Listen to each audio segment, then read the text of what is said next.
Good evening, everybody, and welcome to an unusual bit of programming. We're going to watch a movie, Never Hike Alone. It's my first time seeing it, so I hope you guys enjoy it, because I'm looking forward to it after all the stuff Mitch talks about it. And with me is Angela Arreaga. Hey, Angela. Hey, how's it going? Going good. And Mitch Nemo. Mitch, that's me. Oh, you know me, same shit, different day. Happy as hell, spreading some ideas here and there to people who might be able to implement them if they're interested. That kind of thing. But I'm live too on my channel, so greetings to everyone over there. Hope you're having a lovely night. As Tyr said, this is Tyr, that's Angela. You can't see us, so deal with it. Ha! Hopefully you'll know which of us is which by our voices. Otherwise, use your imagination and things will get weird. Well, I should definitely stand out like a sore thumb. I don't know. But let's see. This is Never Hike Alone, the Ghost Cut. This is the anthology version where Womp Stomp Films had slammed three different fan film productions of theirs into one feature-length thing, I guess. But they're all about Jason Voorhees. Now, let's start with Angela. Angela, how caught up with you are on the Friday the 13th franchise? Friday the 13th is my brother's favorite slasher series. I've seen everything except Jason in Space. So. Okay. So I think you'll find that you're going to be in a good position for this. Yeah, my brother's wedding ring is actually Jason's mask. Oh, right really? On. Yeah. That's awesome. And that's a wife he should probably keep. Mm-hmm. What about you, Tyr? How caught up are you? I've seen everything, including Jason in Space. Okay. Now this is where it gets relevant, because this fan film takes place sometime after Jason punches Manhattan. Well, Vancouver. But anyway, this takes place after the events of Part 8, when Jason goes to Manhattan on the discount love boat. Okay. And Vin DeSanti, the main guy at Womp Stomp Films, can explain his reasons for that far better than I can. I'm just telling you where it falls in the timeline. And I think this also ignores just about everything that happened after that point in the timeline, too. Okay. So we don't need to worry about the Necronomicon Ex Mortis or the Kandarian Dagger or anything like that, or Jason turning into a worm. We don't need to worry about any of that stuff. We don't need to worry about like Freddy Krueger showing up, you know? Yeah, that was just retarded. But additionally, since this was three different Womp Stomp film endeavors slammed together into one feature-length endeavor, it starts off a bit... what's the word? Unusual, I guess. Okay. It's not what you would normally see in a film. It starts off with a music video, actually, is the first entry. Okay. And then they created a transition scene from that to the second actual film they did, which was a short by comparison to the original Never Hike Alone, called Never Hike in the Snow. And then from Never Hike in the Snow, we get into the actual Never Hike Alone. And the way they arrange these are in chronological order. Okay. So, I mean, in universe, they're in chronological order here. What happens in the music video is, I believe that takes place in 2005. And then what happens in Never Hike in the Snow and Never Hike Alone, I believe those both take place in 2016 and 17, or or right on the edge of 16 and 17, if I'm not mistaken. Okay. But we're coming up on the hour. So also while we're watching, feel free to ask me anything. I'm not, I usually talk a lot during these things with like growing up Nemo and whatnot, but that's because those are copyrighted material. This is not, so I don't have to yammer through the whole thing. So if you need to tell me to shut up, tell me to shut up. Honestly. Have you seen what a Frosted Glass movie stream or movie night? I don't think I have. You gotta. It's a thing of beauty. Oh, right on. I'll have to look into it. But if you have questions during, feel free to ask me. I know some things about behind the scenes and whatnot. But like I said, go ahead and ask me anything you need to ask me as we go in. I can't tell you certain things because I don't know, but I'll let you know. What's that? Cut in with anything that's like super cool relevant that you happen to know. I love hearing little secrets and. Yeah, it's like VH1 behind the music, except I wasn't there with the behind the music part. Exactly. But I have behind watched, the camera. I have watched a lot of Ben DeSantis interviews, and I've interviewed him and interviewed him one time when I was working with Arthur, and Arthur and I also watched. I want to say it was part 4 with Ben on a Amazon watch party. But I think that's enough for a. Let me check my chat real quick. See if anything's happening there. Not at the moment. Check. Make sure I'm going through my audio.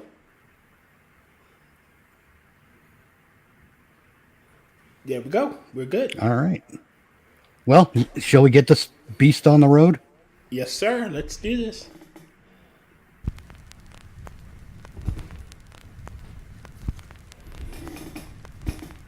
I love these movies. I got to be honest. I mean, I'm biased because I've already seen them.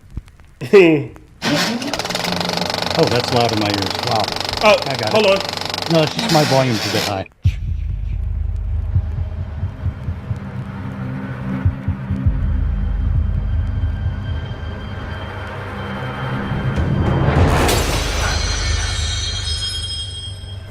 They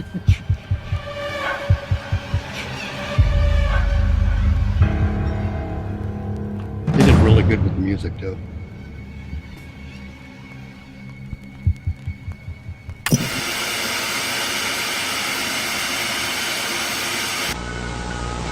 It's that time of year again, and what better way to spend the summer months than in a place where you can play, learn, and grow. With plenty of activities to go around, we guarantee you'll have a fun and safe time here at Camp Crystal Lake, located in the Wessex County National. Tonight's movie will run in its entirety immediately following this special report. At approximately 8 a.m., the officers arrived at Camp Crystal Lake. What they discovered may be too shocking to describe. Police say this is the worst one-day massacre. The killer, identified as Pamela Voorhees, 49, a former employee of the camp, was decapitated by the lone survivor. Sources say her killing spree was an act of revenge for the death of her son Jason, who drowned at the camp in 1957. Pending an investigation, Camp Crystal Lake is closed indefinitely. I don't want to scare anyone, but I'm going to give it to you straight about Jason. I think that's masterful use of stock footage and voiceovers to tell a story. Oh, 2004. My mistake. His body was never recovered from the lake after he drowned. And if you listen to the old timers in town, they'll tell you he's still out there. And it's true. Every last word of it. Only a few have seen him. And most people, too young or too dumb to know better, think he is long dead and disappeared. Or at least, that's what they hope. But a curse never dies.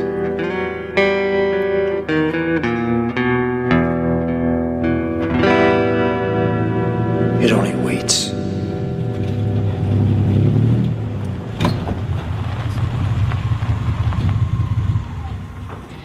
See, I told you we'd find this place.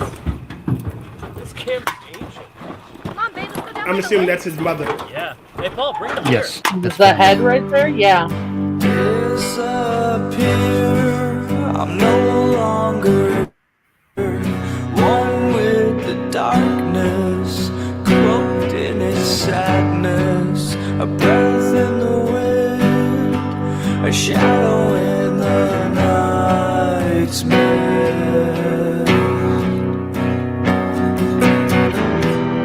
I fade, I'm gray, disappear.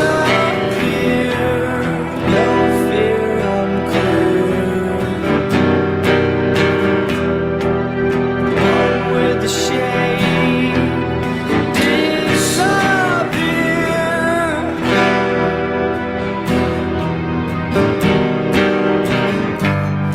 Oh, please let me go. Beautiful shot, isn't it? Yes, it is. This cramp on my soul. Oh, wow. Bury my bones. Release me from reality. I fade, I'm gray. Disappear. The cinematography is gorgeous, isn't it? Yeah.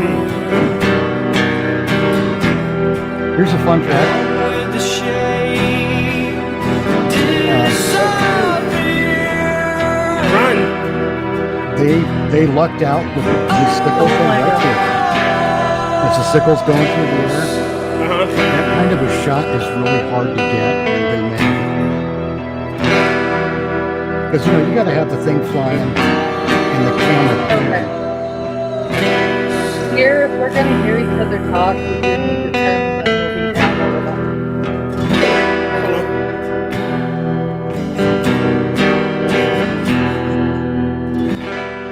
Better? We'll see. Yeah, that'll be much better.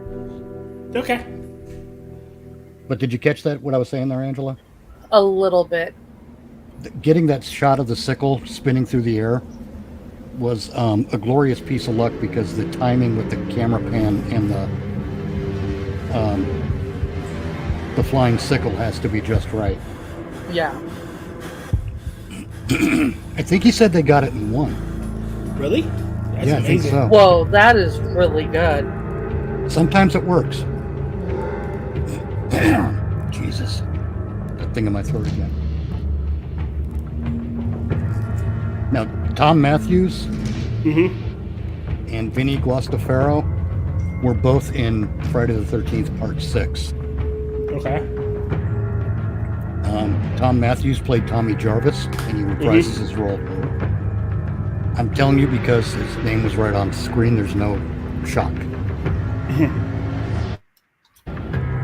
And Vinny Guastafaro played Rick the Dick, the deputy sheriff in Part 6. And I'm assuming he reprises his role here.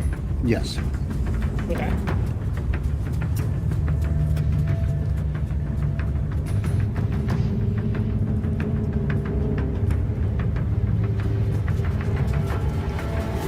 They do great work with drones.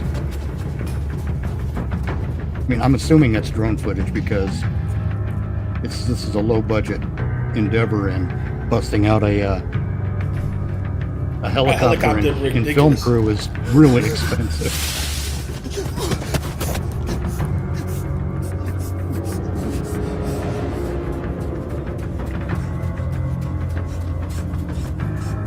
Another little fun fact, apparently a Friday the 13th in the snow was something people had wanted to see for a very long time. I had never thought of it until... Not summer camp. Yeah. Right. So what happens in the winter? Right, exactly. So it's another fun way to explore the universe.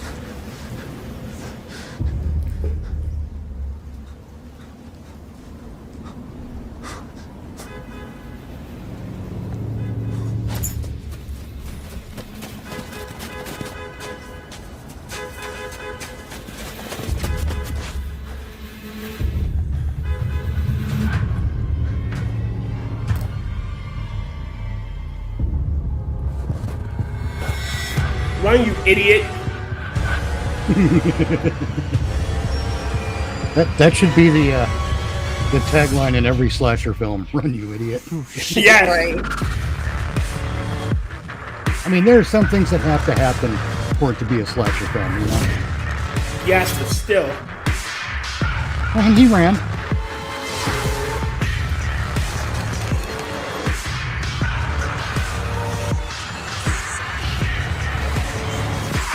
All right, Jason using a bow and arrow, kind of cool. Well, yeah, I mean, there was. It calls to in the mind first the movie. harpoon. That too.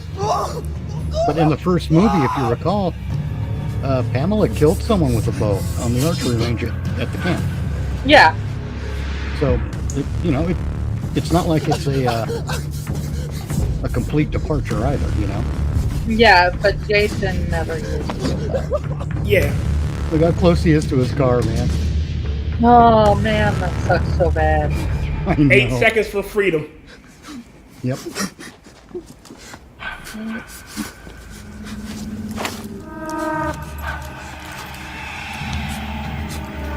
Another fun fact about Womp Stomp's Friday the 13th stuff is that it plays into the notion that there is a curse. Whoa. That's a decent effect right there. Yeah. Yeah. The effects crew just fucking nailed it here. That is a decent effect. It's brutal and it's brilliantly done. I'm not even a gore guy. I don't like gore. But I'm not. I don't like movies that rely on gore. right. I mean, I recognize the necessity. But when it's an overdependence, it's working. But this was done so freaking well. It was. You have to admit, Jason just ripping out the car horn. It's kind of funny. I think he actually ripped out the battery. Oh, well, then shit. But, 6 of one, half dozen of another, really.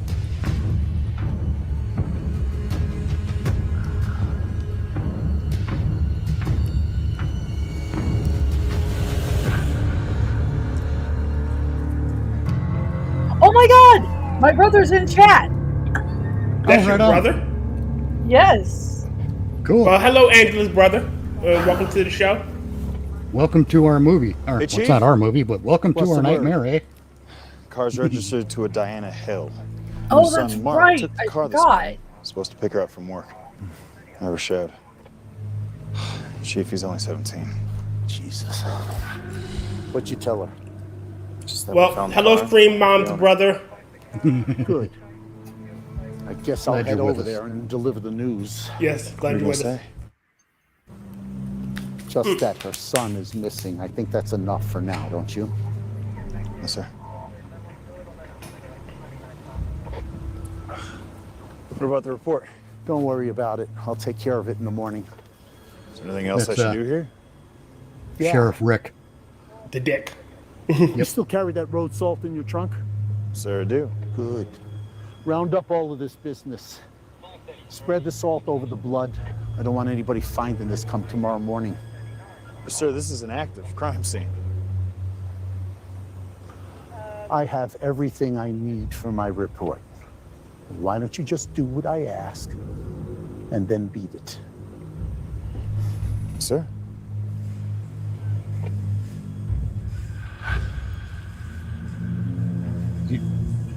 Rick has never had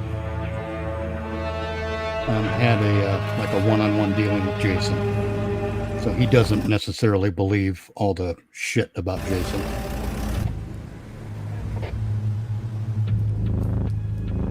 I feel like that may change soon.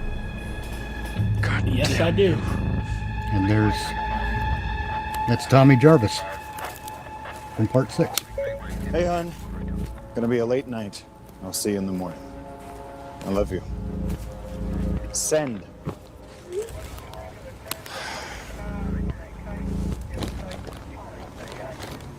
Shit.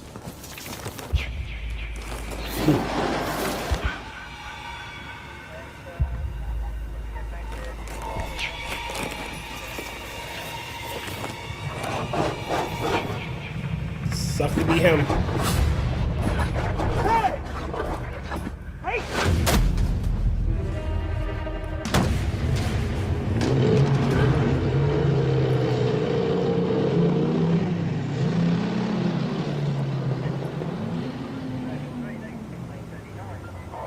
What the fuck?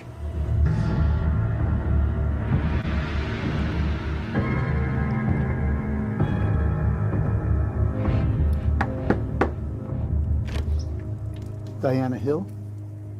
Yes. I'm Sheriff Rick Cologne. Is this about Mark? Do you have any information? Do you have a place we could sit down and talk for a minute? Sure.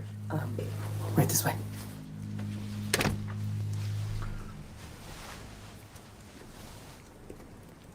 Thank you. Well, the good news is we found your car. But I have the unfortunate duty of letting you know that your son is missing.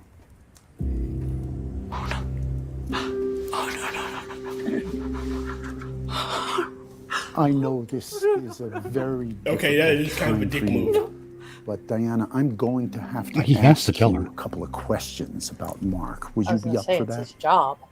Yeah. Well, no. The good news, we found his car, and now. Oh, yeah, your son's okay. missing.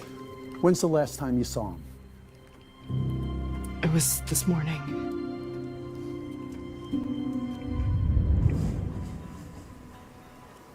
Mark. Yeah, what's up?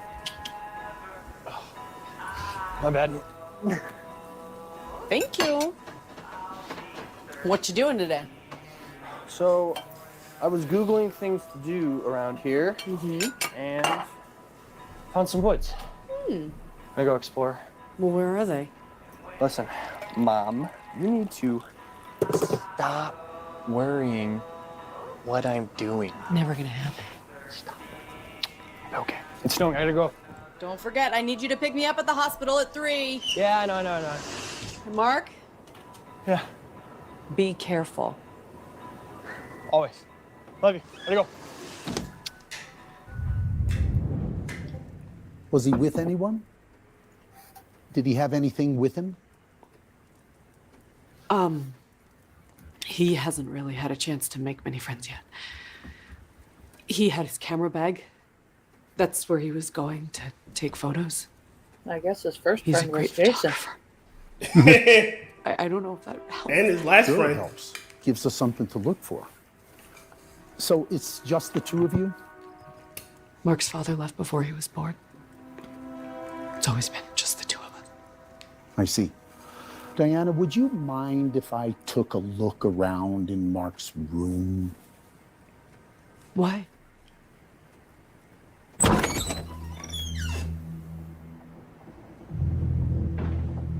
It might give us something that would lead us to him. A clue, a hint, breadcrumbs.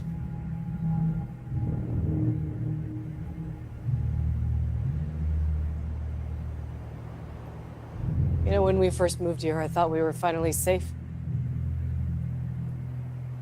I used to get so scared living in the city.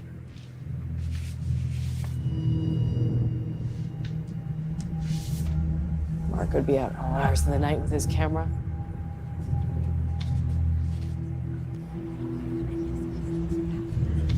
I thought I could finally relax.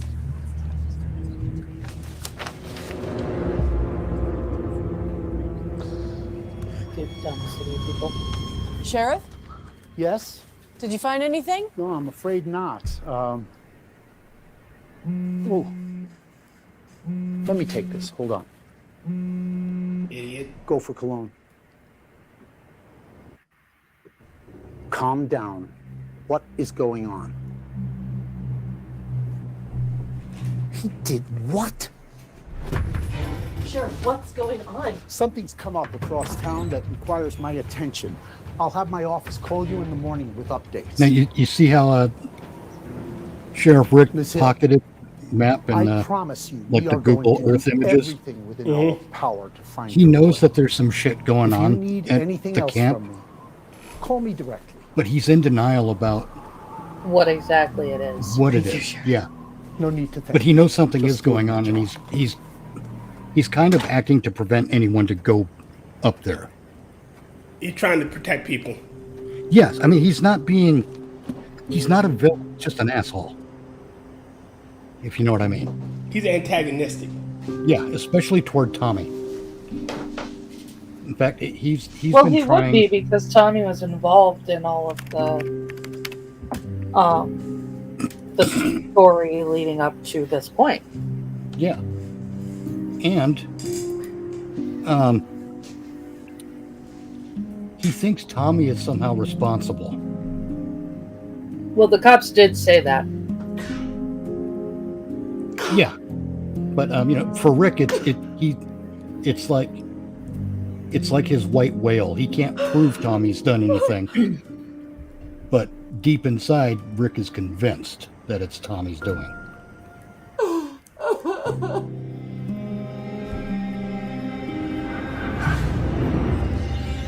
Oh, that sucks. Doesn't it, though? That was a kick-ass transition, though. Oh, they are good at transitions.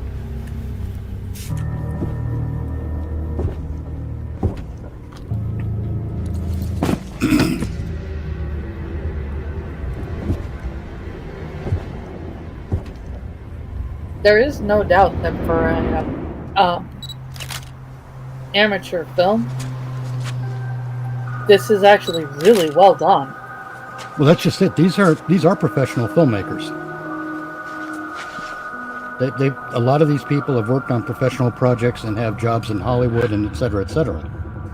Yeah, They just love Friday the 13th, and they've when given this opportunity, a lot of them dove right in. When I said amateur, what I mean is like not backed by Hollywood. Right. I think the more accurate term here would be independent filmmakers. Okay, that works. I mean, because it seems perfectly clear that they're not amateurs. I mean, this stuff is done really well. They got the skills. Yes.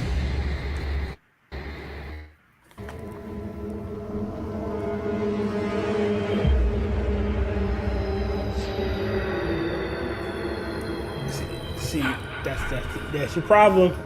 Going exploring. Well, plus nobody really realizes it, but at this stage, Jason just wants to be left alone.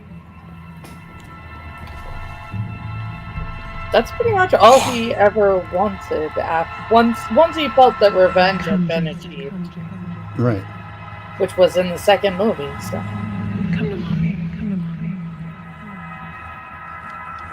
Yeah, because he never really strays outside of Camp Crystal Lake to go after people until someone crosses into it. Yeah. He's more of a territorial thing. It's okay. That's a big portion of it, yeah. I'm not afraid. I'm not.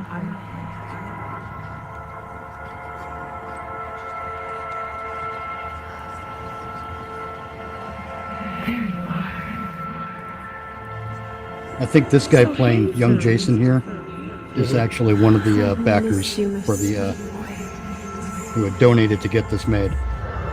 Okay. Fun little fact.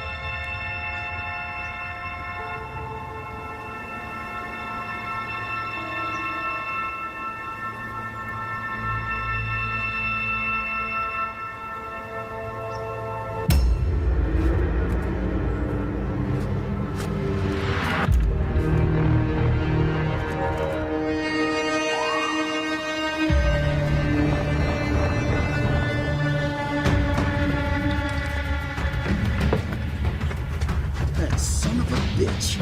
I fucking knew it. Get after him.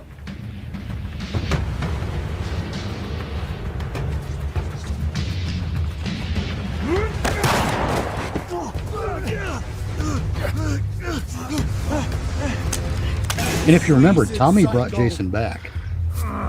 Yeah, in part I six. remember. Making a big So- mistake, Sheriff. Cuff him. Don't act like you don't know what's going on. So, talking about? You don't know? Why don't you ask Rick the dick? That's enough. He's still out here, Sheriff. He's still out here. Get him out of here. He's just too chicken shit to do anything about it. We're lucky to be alive, Sheriff. You're gonna get locked up in jail, you pussy! You know, Tommy feels guilt. He wants to right his wrong. Mm-hmm. But, you know, forces are arrayed against him.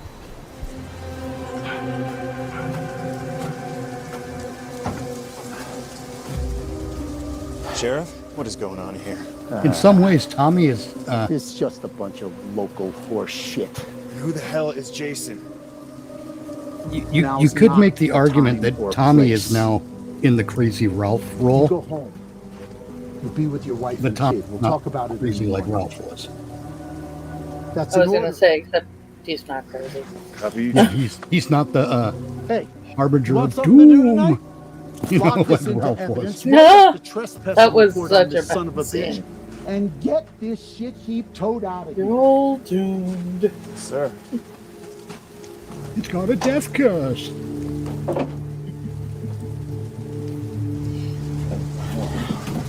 It was so sad to see You're Ralph not go getting in it, part Sheriff.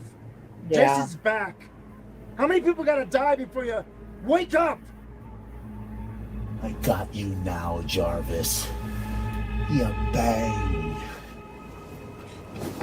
Fucking prick. I love how those two hate each other.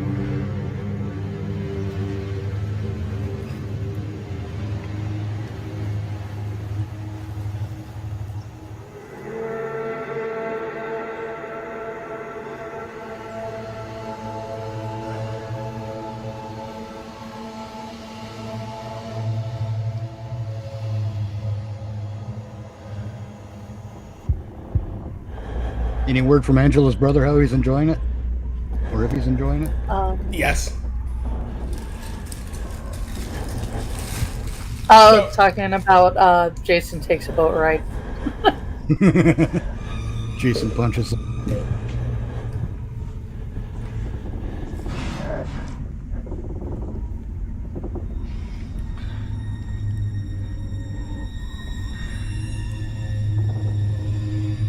Yeah.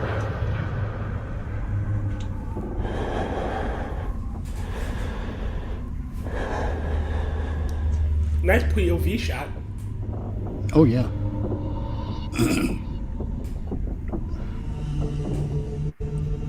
Pile of hockey masks.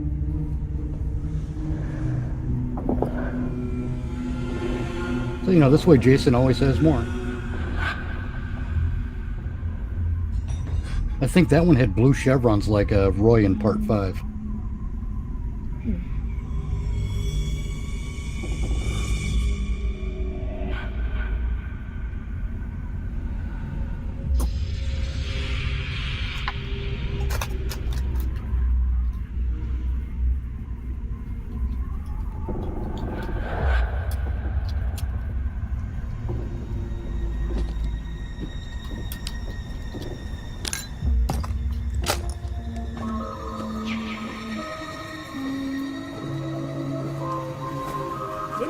Smarter to do this in the daytime instead of coming out at night and doing it. Oh, in the daytime with backup? Yes. But also remember, Sheriff Cologne, Rick, has done everything he can to keep things about Crystal Lake quiet. So his deputies may not even be aware that there's any danger. A history of any kind. Okay, hon.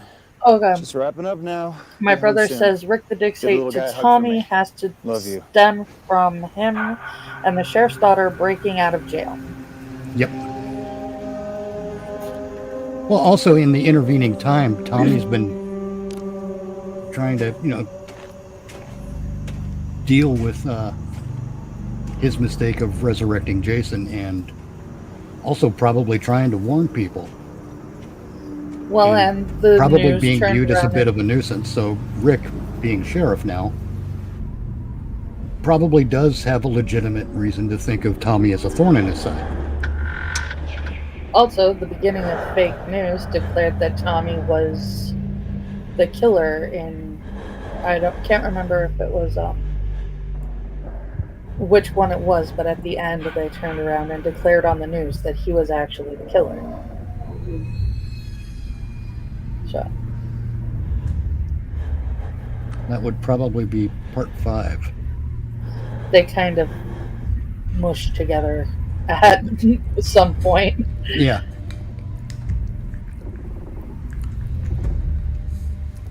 I mean, Tommy was institutionalized as a kid, too. Yeah. I remember that one, too. And that... Did that say Mayberry body cam? Yeah, that's Deputy Mayberry. Okay.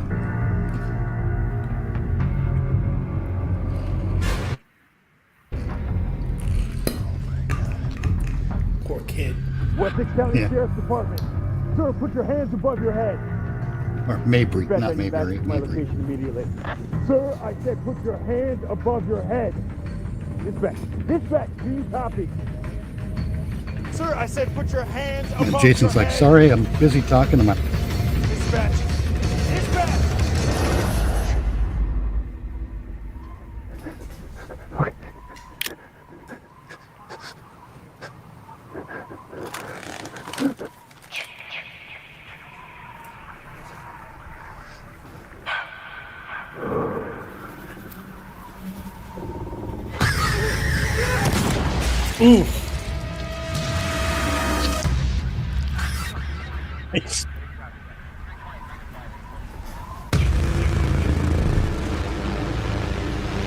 It's about as close as Jason's ever gotten to pulling a trigger, I believe.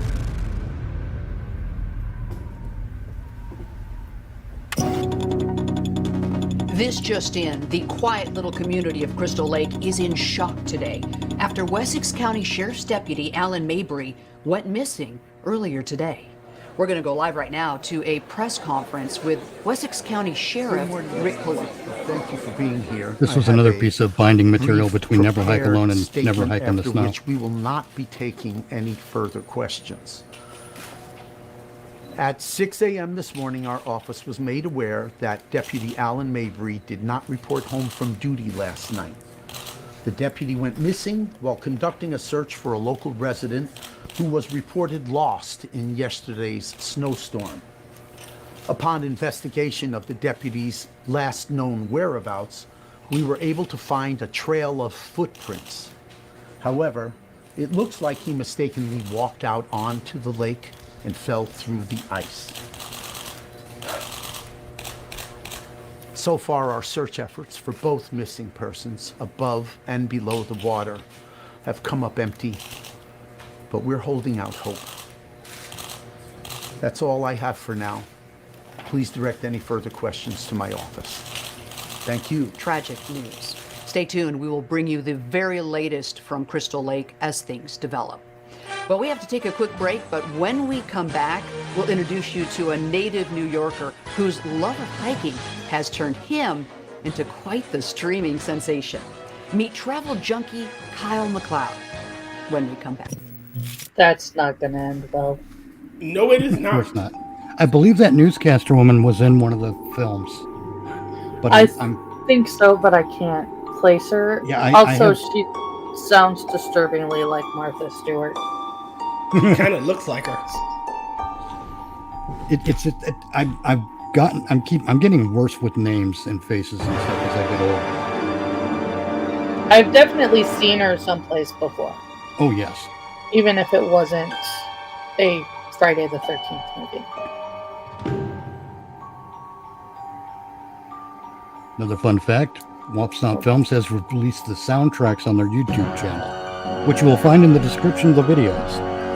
You'll find links to their YouTube channel and to their Twitter if you want to smear any appreciation for their works onto them. I'm sure they would appreciate it greatly. Speaking of which, let me go and sub to that YouTube. Both of them, actually. The sequel, Never Hike Alone 2, just crossed 400 million views recently.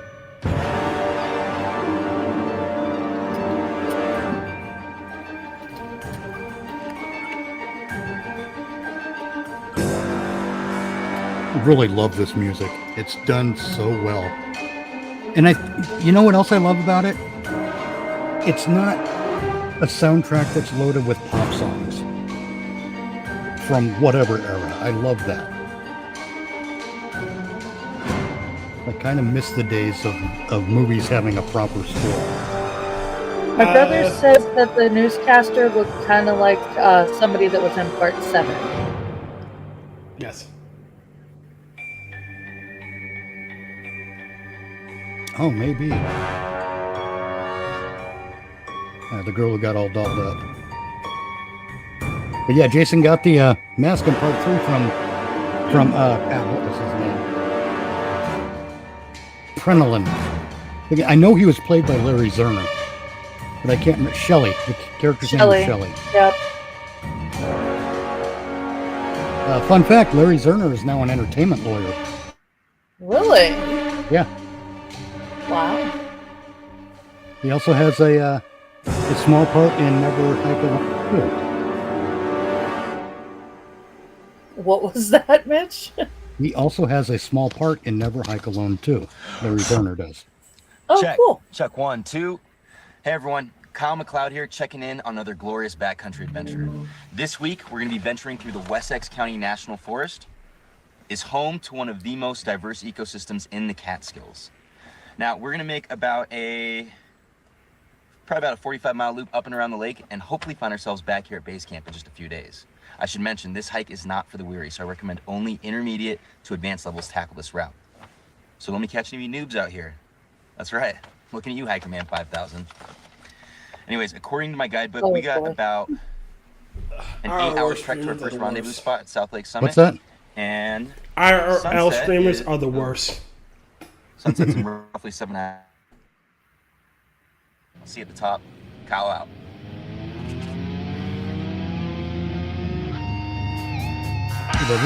This is Andrew Lady, this actor. He's an actor and a model, and honestly, he should be getting more parts because his acting chops are top notch, I think. I'm kind of annoyed that I haven't seen him in much of anything else.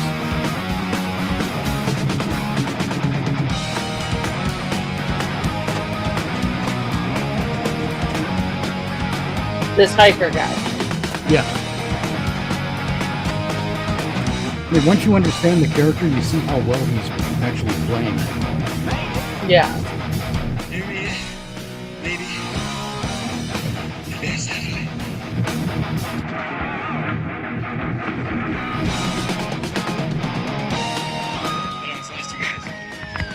And the brilliance here is using like a GoPro.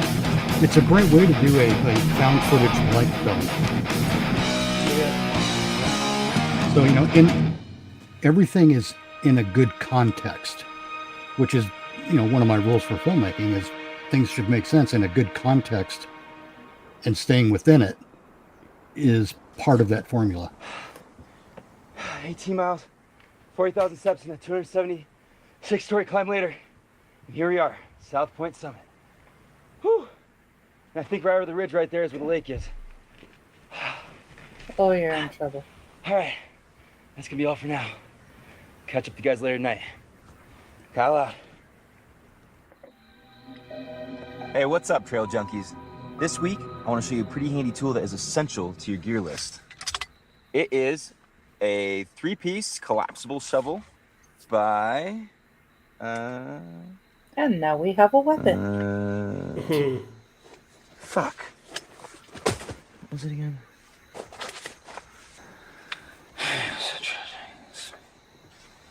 Dealing with sponsorships. Yeah. Easy to assemble, amazingly strong. It's multi-purpose. Really? This thing? This thing looks like a piece of shit to me. Conference sponsor. Okay. Landing industries. Easy to assemble, amazingly strong. Here we go. Let's sell this fucker. Hey, what's up, trail junkies? This week, fuck me.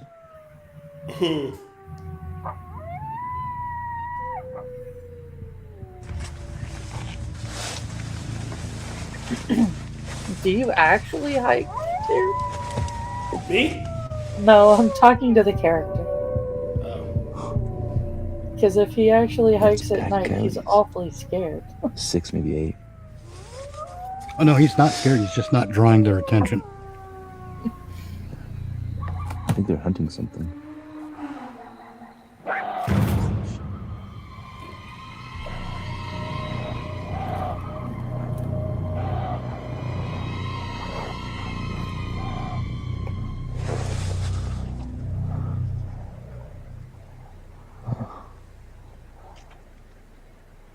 He actually does look familiar too. I'll just pick this thing up tomorrow.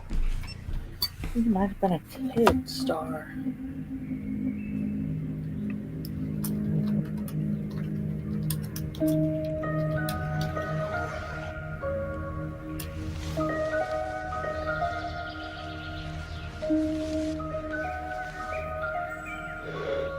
Hey, what's up, guys?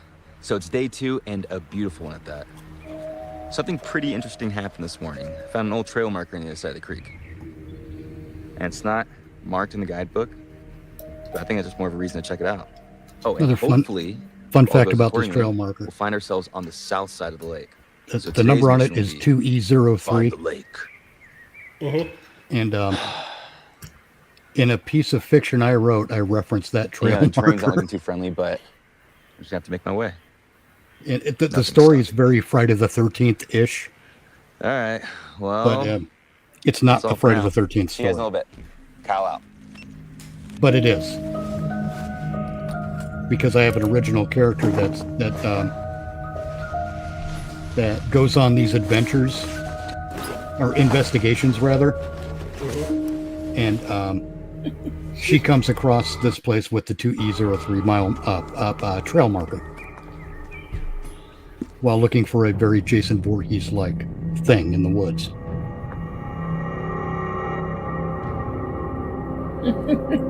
These establishing shots are... So my brother's response is, I feel like he burned needless calories running and parkouring all over the forest. Also, middle of nowhere, but let me jump around and break my leg before I get to where I'm going. It's a fair point.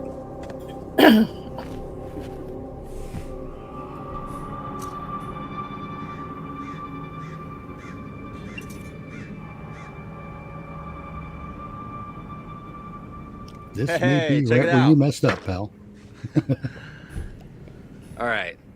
So, according to my guidebook, the land beyond this was donated to a wild preserve decades ago. And it doesn't say why, but whatever the reason, they must not want people on this side of the lake. Wish I would have known that before I walked all the way out here. You Problem is, idiot. if I You're turn back going now, to it's wish gonna it take even me more. all day just to get back to where I was. But anyway, you're right, dear. The establishing shots Or- are friggin' gorgeous. Amazing. I wouldn't suggest this, but I could probably cut through and catch back up to one of the trails on the other side of the lake. Don't do it. How did he not? Well, there's something else you have to understand here. This version of Jason is called Ghost Jason. Okay. And while he is a real physical thing, he's a little more steeped in the supernatural and the curse than prior versions. Waiting around. I still like how it's him. He's a territorial beast. The moment you crossed into it, like he didn't attack him while he was out there, but he Right. crossed into his territory. Exactly. Like you were safe on the other side of that line. Yep.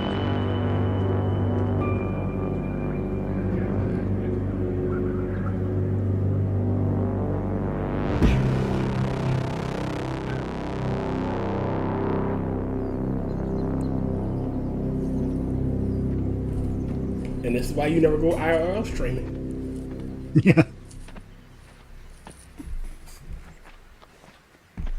This is why they created the buddy system. Yep. Right. Although, from what we know of Jason Voorhees, the buddy system doesn't necessarily work. Still better You than do nothing. have a slightly better chance. Yeah, slightly. And I mean, Tommy fared well since he had somebody with him. Yep. Gorgeous country they're filming in, too. Do you know where they filmed it? I want to say it was near Big Bear. You got to narrow it down for me a little bit more. Big Bear is near where I lived here. Yeah. Okay. All right. But don't quote me on that. I'm not 100% certain.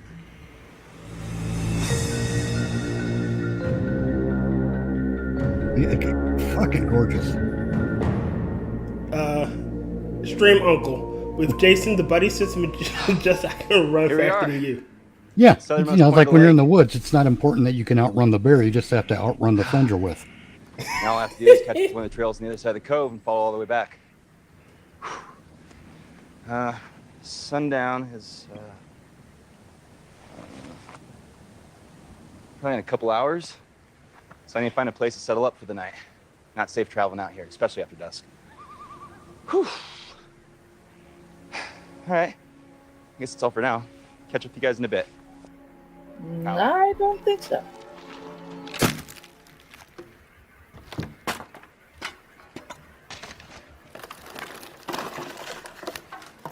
I hate that. I have issues because the wood that he's collecting is quite brittle, and the use of the shovel is completely unnecessary. We could have just picked up branches that fallen. Well, he has. That's why they're so brittle. But, you know, maybe he's trying to put the thing to the test. This is a great reveal, too, by the way. Nice. Yeah.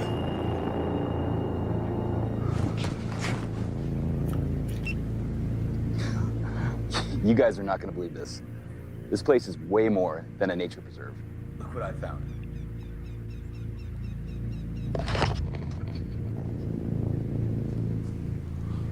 It's got to be around here somewhere.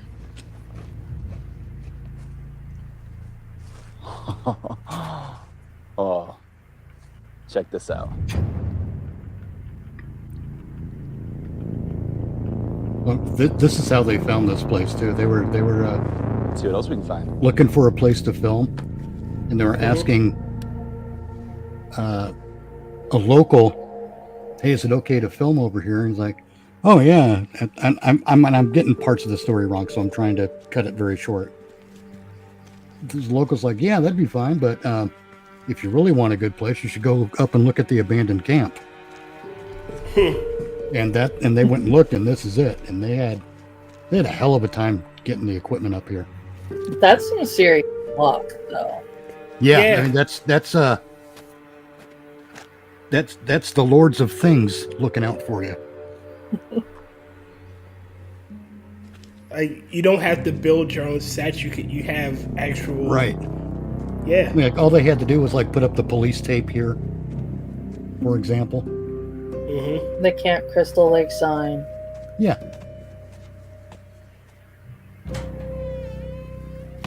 Oh, we're coming up on some stuff that really impressed me about this movie. And it's not even all the horror.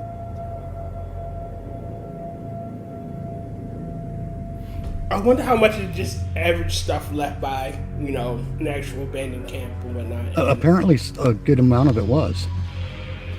Wow.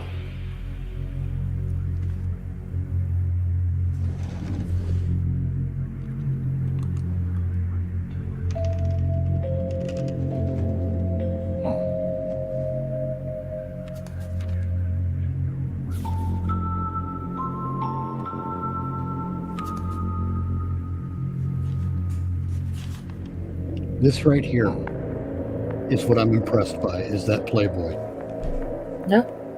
You know why? No, I'm No, I get it. What I like about this is that they found a way to do boobies without doing boobies. Yes. And I think that is remarkably clever. Because, if this was a studio film, you'd have a horny studio guy.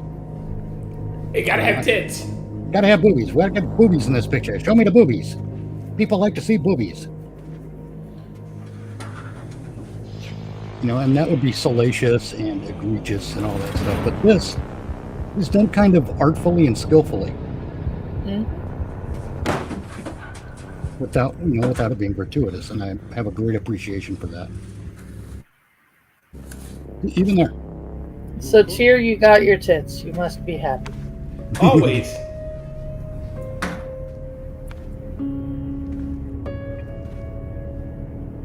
It's done in a way that's not a studio exec whacking off on his sofa during the casting call.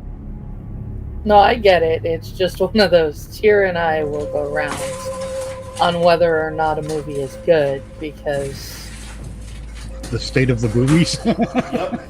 Lack of tits makes it a bad movie.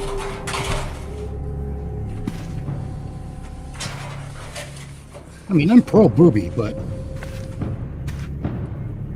I get exhausted by stupid stuff. Sure. it's like at least have it make sense. Yeah. What a great set. Yeah. I mean, finding this place, this is part of the place they found. It's just all the luck in the world. That is just a... It's so cinematic already, you know, and to go in there and actually get to film it, that's awesome. The way the light plays here is fantastic. Oh, yes. Yeah. Like, they knew when to film, too.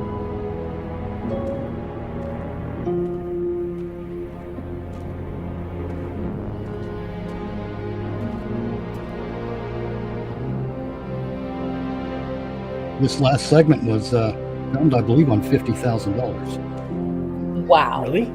Yeah. And just look at the quality of it. And the design, the writing, the audio, the music, everything. It's fucking top notch. When you're on a budget, you find a way to make it work. Make it work. Well, true, but more than that, because of how it turned out on a budget like that, you can tell that this is made by people not just who one actually person, care. not by one person with a vision who cares, but one person with a vision with a team that cares. Yeah. And that one person with a vision included his team in the vision. Yeah. All these evidence tags are a nice touch too.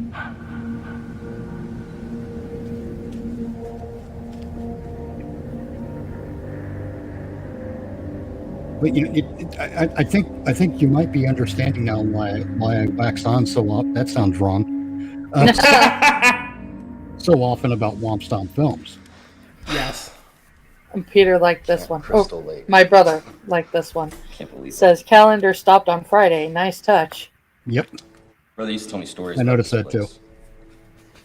Supposedly one summer, forever ago, a kid by the name of Jason Voorhees drowned in that lake. The cops searched for days, but his body was never discovered. The kid's mom, who was also the camp's cook, blamed the counselors for her son's death. And one night she went crazy, killing almost everyone before getting her own head chopped off by the only survivor. My brother also said that Jason, who was still in the lake, witnessed his mother's death and returned from the grave to seek out her revenge on anyone who entered the camp. I like how it's a myth. It's Yeah. a ghost Or story. some shit like that. I don't really know. It's stupid, but Yeah, it's that story used to scare the shit out of it's me. not even an urban legend. It's a ghost story, honestly. But you know, now that I'm here and I get to see this place in person, I kind of feel sorry for it. I mean, aside from your lonesome trespassing hiker, no one gets to experience this place again. That sucks. Right. All because of some stupid ghost story. My brother's. Why is he not telling this story as he parkours his ass out of there? Because he doesn't believe it. The night's And still because the young, movie had to happen. and there's still a couple of places I want to check out, so you guys care to join But me? that's just it. Jason has been. I see. It's what, 13 years between So the Pamela Voorhees murders happened disappear back in and the all early the stuff that's now 1980s, happening. which There's means you might be probably the not first people been to much check out going this on. camp in over 30 years. That's pretty cool, right? And that's long enough for it to fade to ghost story. Okay. I have a story when we're done with this. Oh, Ruby. Okay. I forgot to mention, I've been seeing a lot of these red ribbons around the camp. I think it's a way to mark the crime scenes. So if behind this door, viewers beware. Might not be safe for life. Oh no, it's a map on the wall. Oh no! Again, the lighting is amazing. Yes.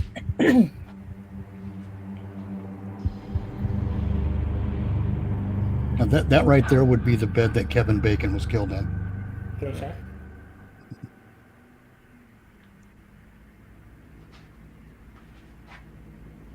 Let's move on. And again, beautifully done.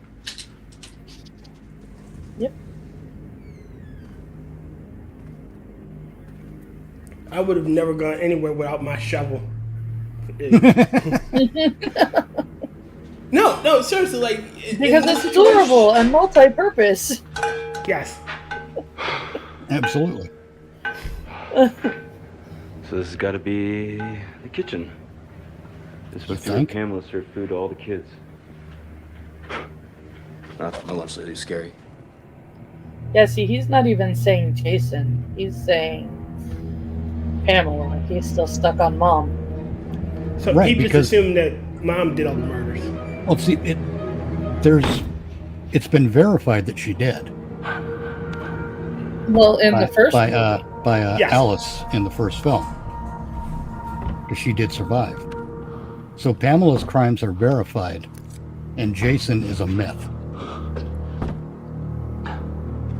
Yeah, yes, that rinky-dink little knife is going to save you.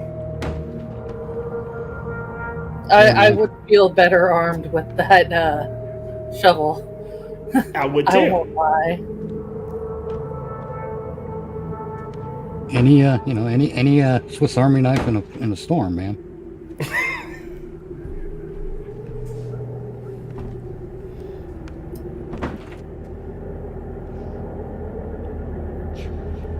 You know what else I love? They're using near silence to build tension instead of being overbearing with a audio track. Which again, that's something I have a great appreciation for. Oh.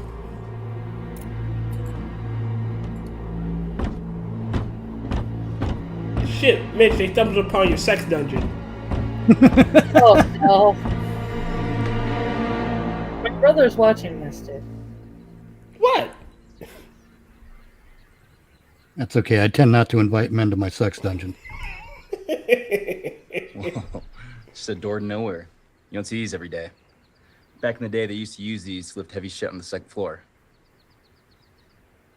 Nowadays, it just looks like an easy way to break your neck if you don't watch your step.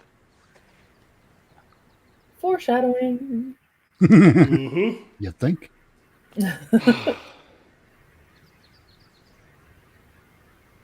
But the ground outside the door it looks like it's a good stage for something, doesn't it?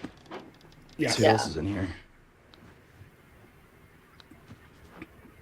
Again, this is how you know the filmmakers have a sharp eye for things, because they found this Part 3 kill.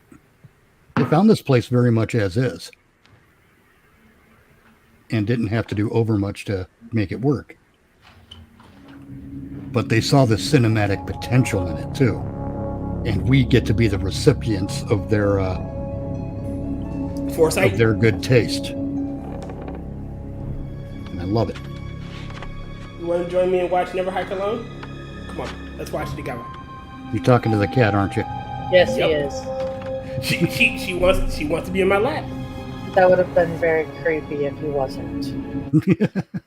That's true. I think someone was living here.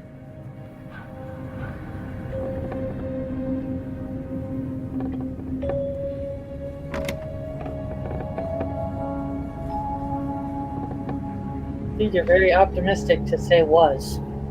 A birthday prayer for you. If there's any joy that you wish for, God grant it may gladden your way. If there's any blessing you long for, may that be your gift for today. If there's any help you're needing for betterment, comfort, or cheer, God grant it be sent on your birthday to stay with you year after year.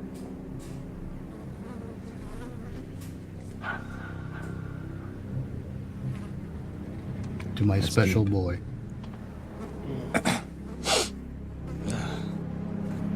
What is that? The smell of decay? Not anything you want to play with, dude. Oh.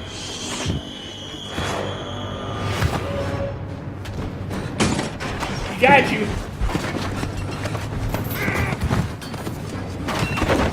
See, and this is where the GoPro comes in real handy.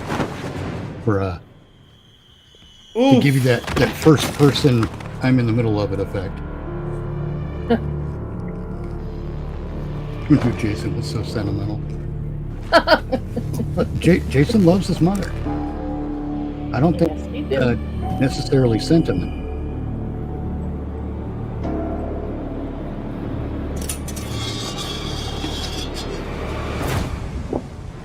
The fact that he just jumps down there is epic. Yep.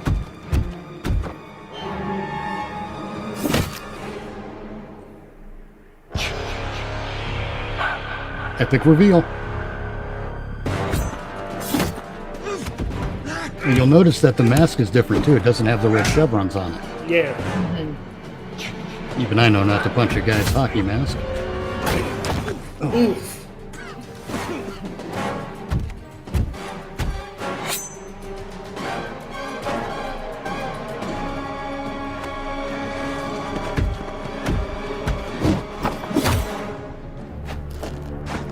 At least he put up a decent fight. Putting up a decent run. That's it. Yeah. Ah, the machete. A classic. Indeed.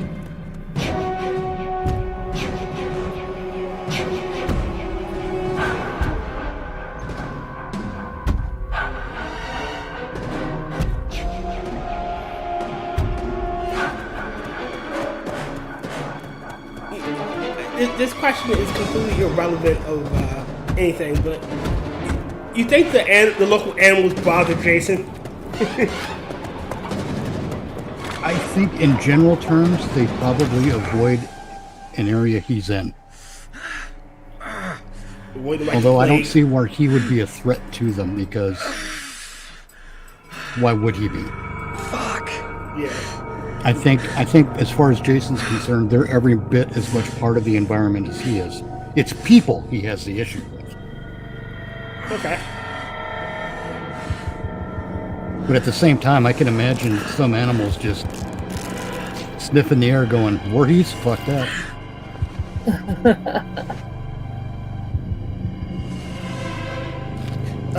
Stream uncle, he broke his leg. You happy?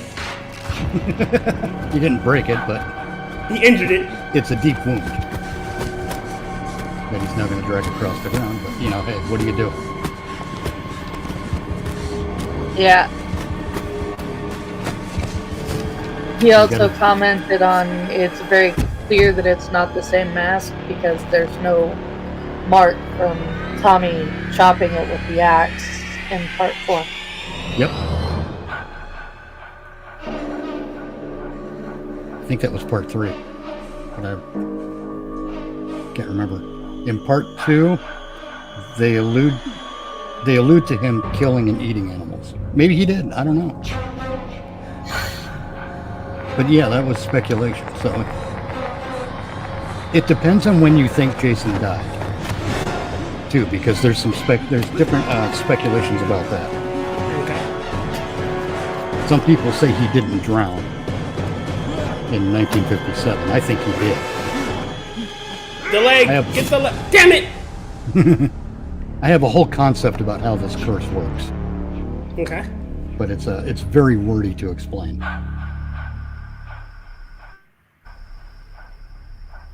Nice. Hey, look, moonshot. Love it.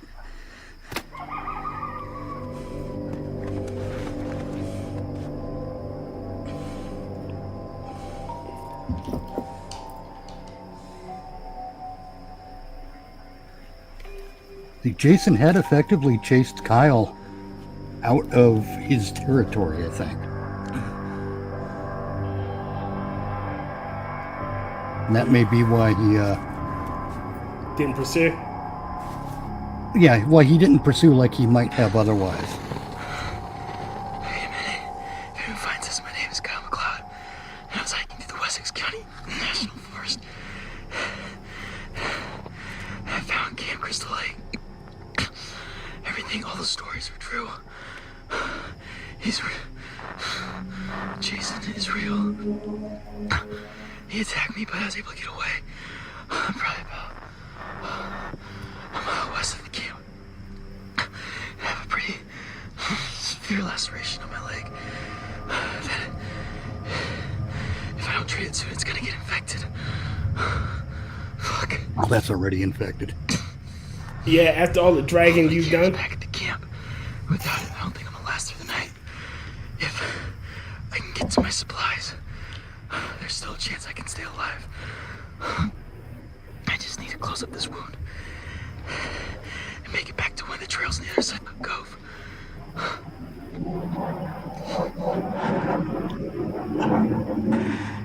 If someone finds this, can you just give it to my parents if I tell them something? Hey,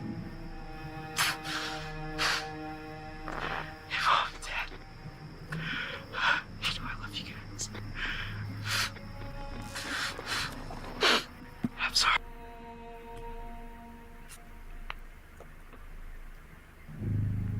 That's a shitty way to go. Isn't it? Yeah.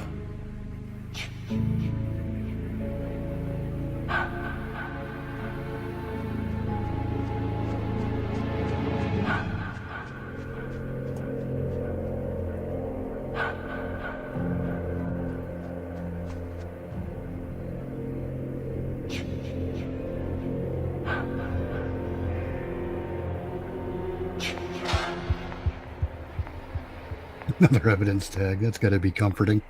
Mm-hmm.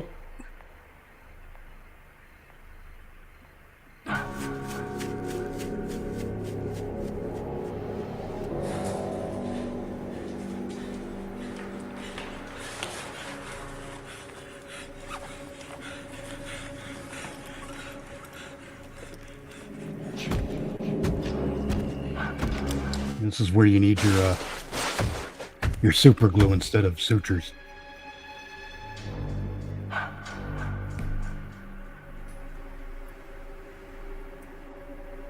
Jason on patrol.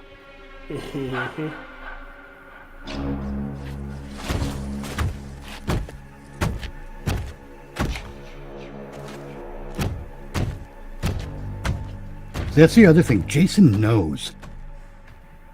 He knows when you're there. You can hear the beating of your heart. Or something. You know, maybe it's related to the curse. I don't know. But he knows. That's a fun thing no one really talks about, but it would be a fun story element to play with. I mean, you can always have that within his territory. He knows everything. Maybe. I mean, if he really is tied to the area, he may just be a super chaotic guardian of the place.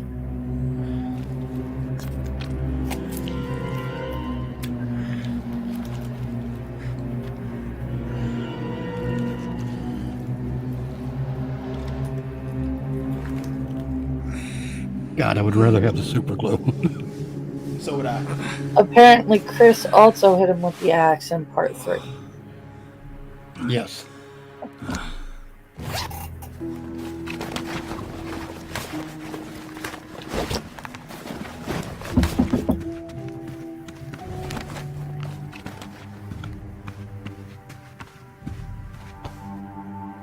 I love how he had time to get dressed.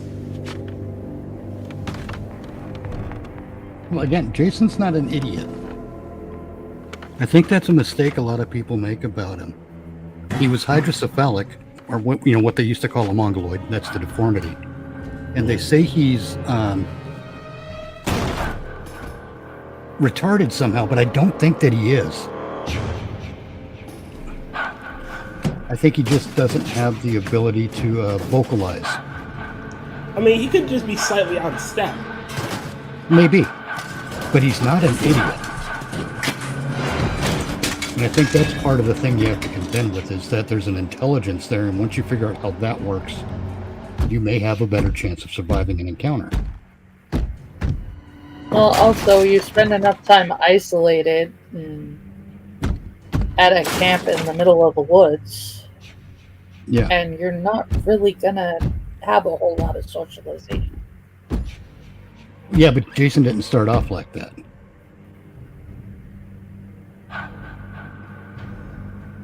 He was, I want to say he was 11 years old. I don't know why I want to say that, but I want to say he was 11 years old in 1957 when he drowned.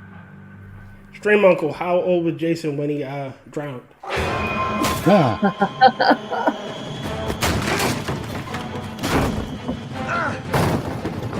Plywood, that'll stop him. But like I said before, you work with what you got. But his mom is from the town, so it's not like he... Oof. Death is a superhero against the mask. Oof. Right there, he's like, I'm Jason Voorhees, motherfucker.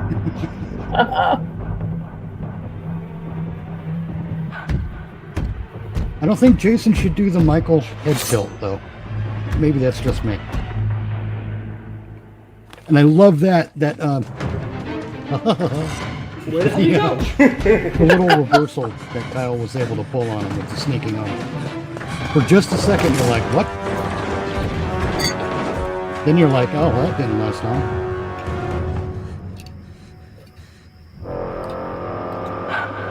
There can be only one. My brother says, I always felt he was mentally challenged and just came back to avenge his mother and his death as a superhero, hence the mask.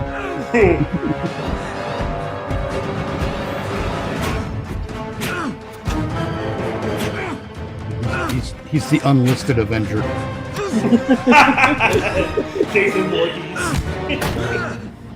Oh, yeah.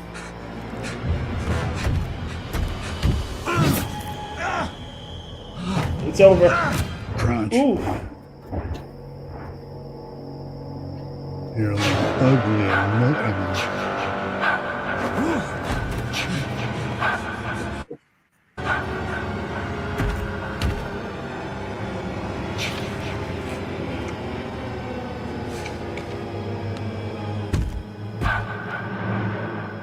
As a fellow undead being, I can understand his desire not to show the K's face. Makes sense.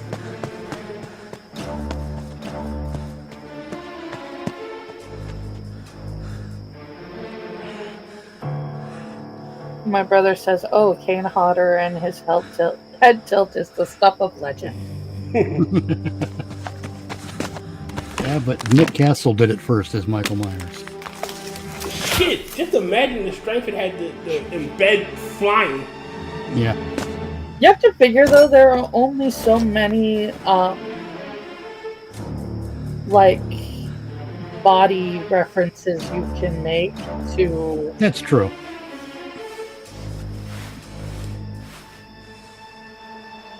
Look, I get the urgency to bandage yourself, but shouldn't you bandage yourself after you're somewhere relatively safe? Well, it depends on you how could, bad. but that's how you get infected.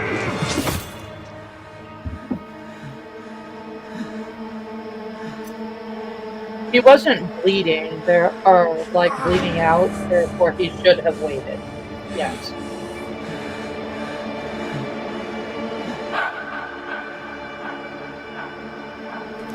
It's not going to matter if you end up with gangrene if you're already dead. A dual kill? Is it?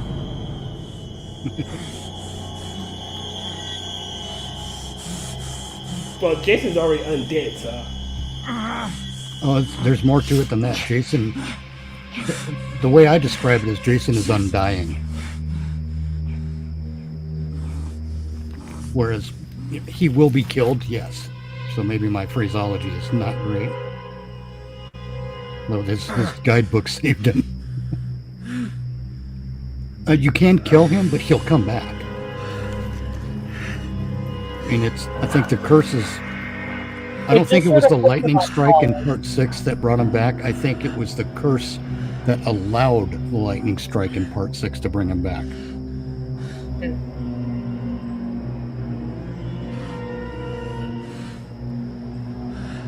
But, I'm chock full of crazy-ass theories about some of this stuff, too.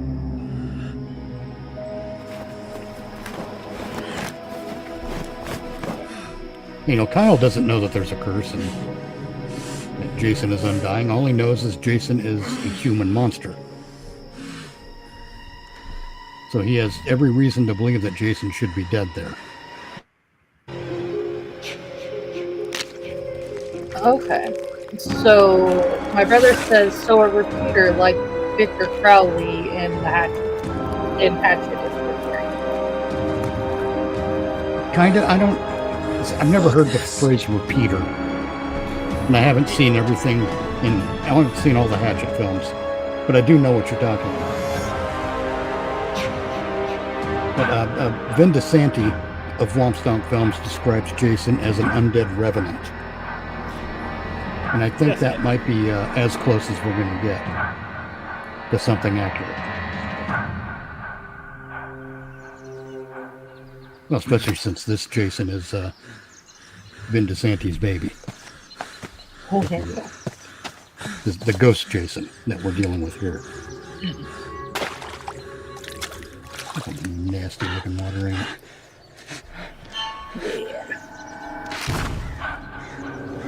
it? Now every shadow is... Every shadow, every crunch, every... I definitely see an infection in the future. Hey, look! Another tag! Get lucky and die.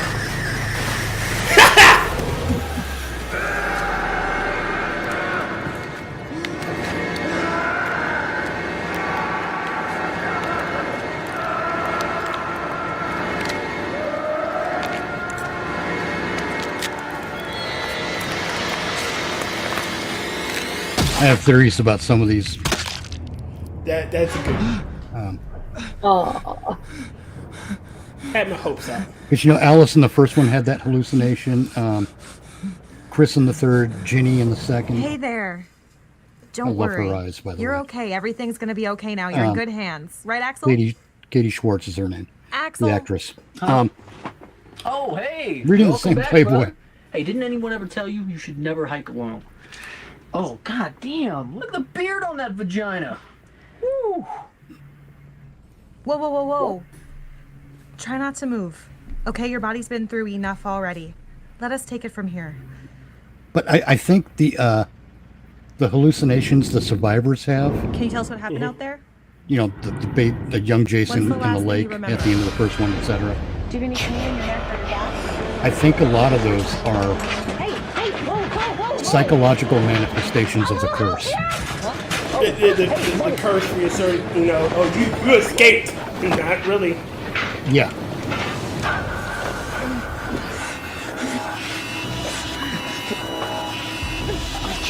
Because the curse doesn't have to be all, 286 layers of hoodoo and ooga booga. Sometimes the curse should express itself in the trauma of the people involved. It leaves a mental scar. Yeah. Like what we're having here.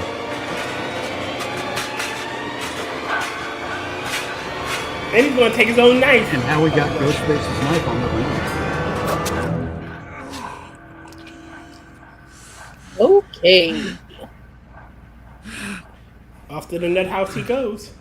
This dude's never going into the woods again. Okay, calm down. Everything's gonna be all right. You're okay. He's still out there.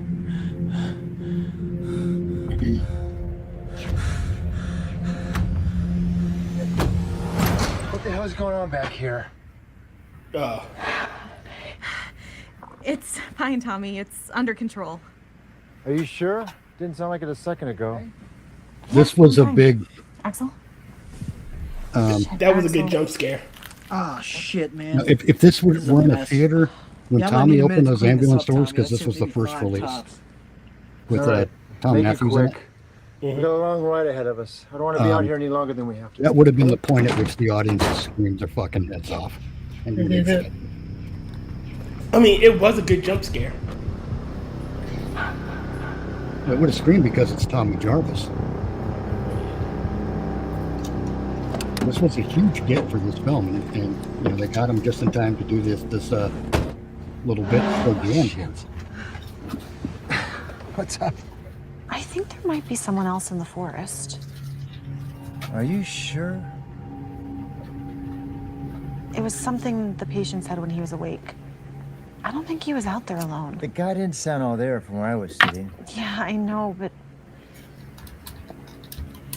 I've never seen anyone not scared before. All right, well, we should follow protocol and call it in, right? Thanks, Tommy. Yeah, don't mention it.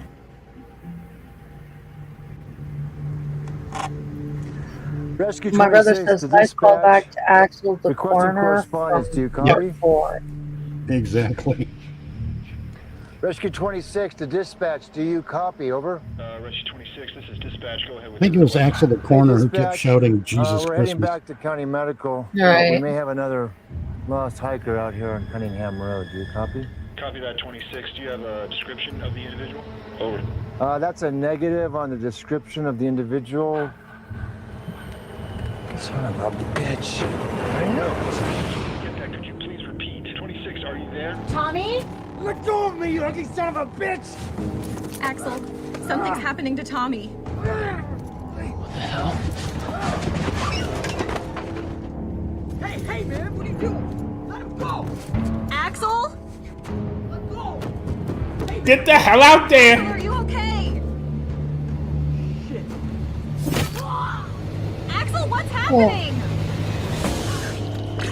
You guys should have already been driving. That's what's Things happening. are going downhill, my dear.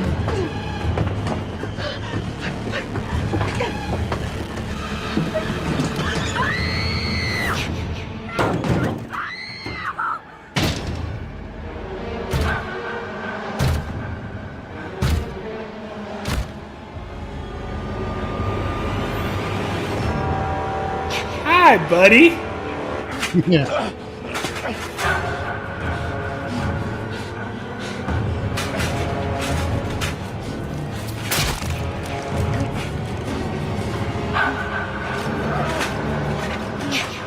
Hey, maggot head! Remember me, asshole? Hang on, kid!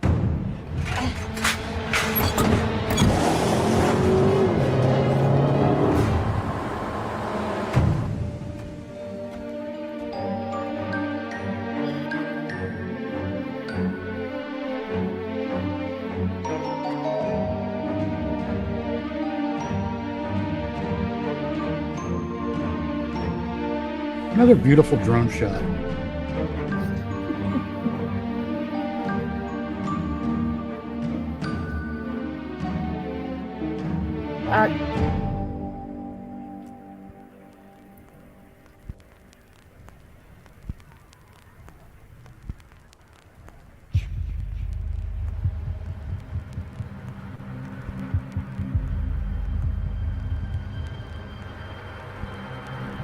Right? There's a storm coming, and you won't be able to stop it. That's what I'm afraid of. Never Hike Again never happened because of the COVID. But we did get the story all good and wrapped up with Never Hike Alone Part 2, which we should do next week. Oh, most definitely. That would be awesome. Here, find us. Yeah, there we go. All right, and I told you guys I have a method for reviewing films. And I'll just, it's very short and very to the point. And the first question, it's 4 questions. We'll start with Angela. Angela, did you like it? Yes, it was actually really good. Okay. Tyr, did you like it? Oh, most definitely. All right. So I guess the three of us are in agreement on that score anyway. Obviously, I do because I suggested this. But Angela, what worked for you in this movie?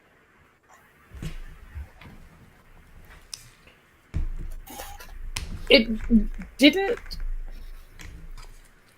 Okay. It took itself seriously while not getting up its own ass. That's a good way to phrase it, I think. How about you, Tyr? What worked for you? The story.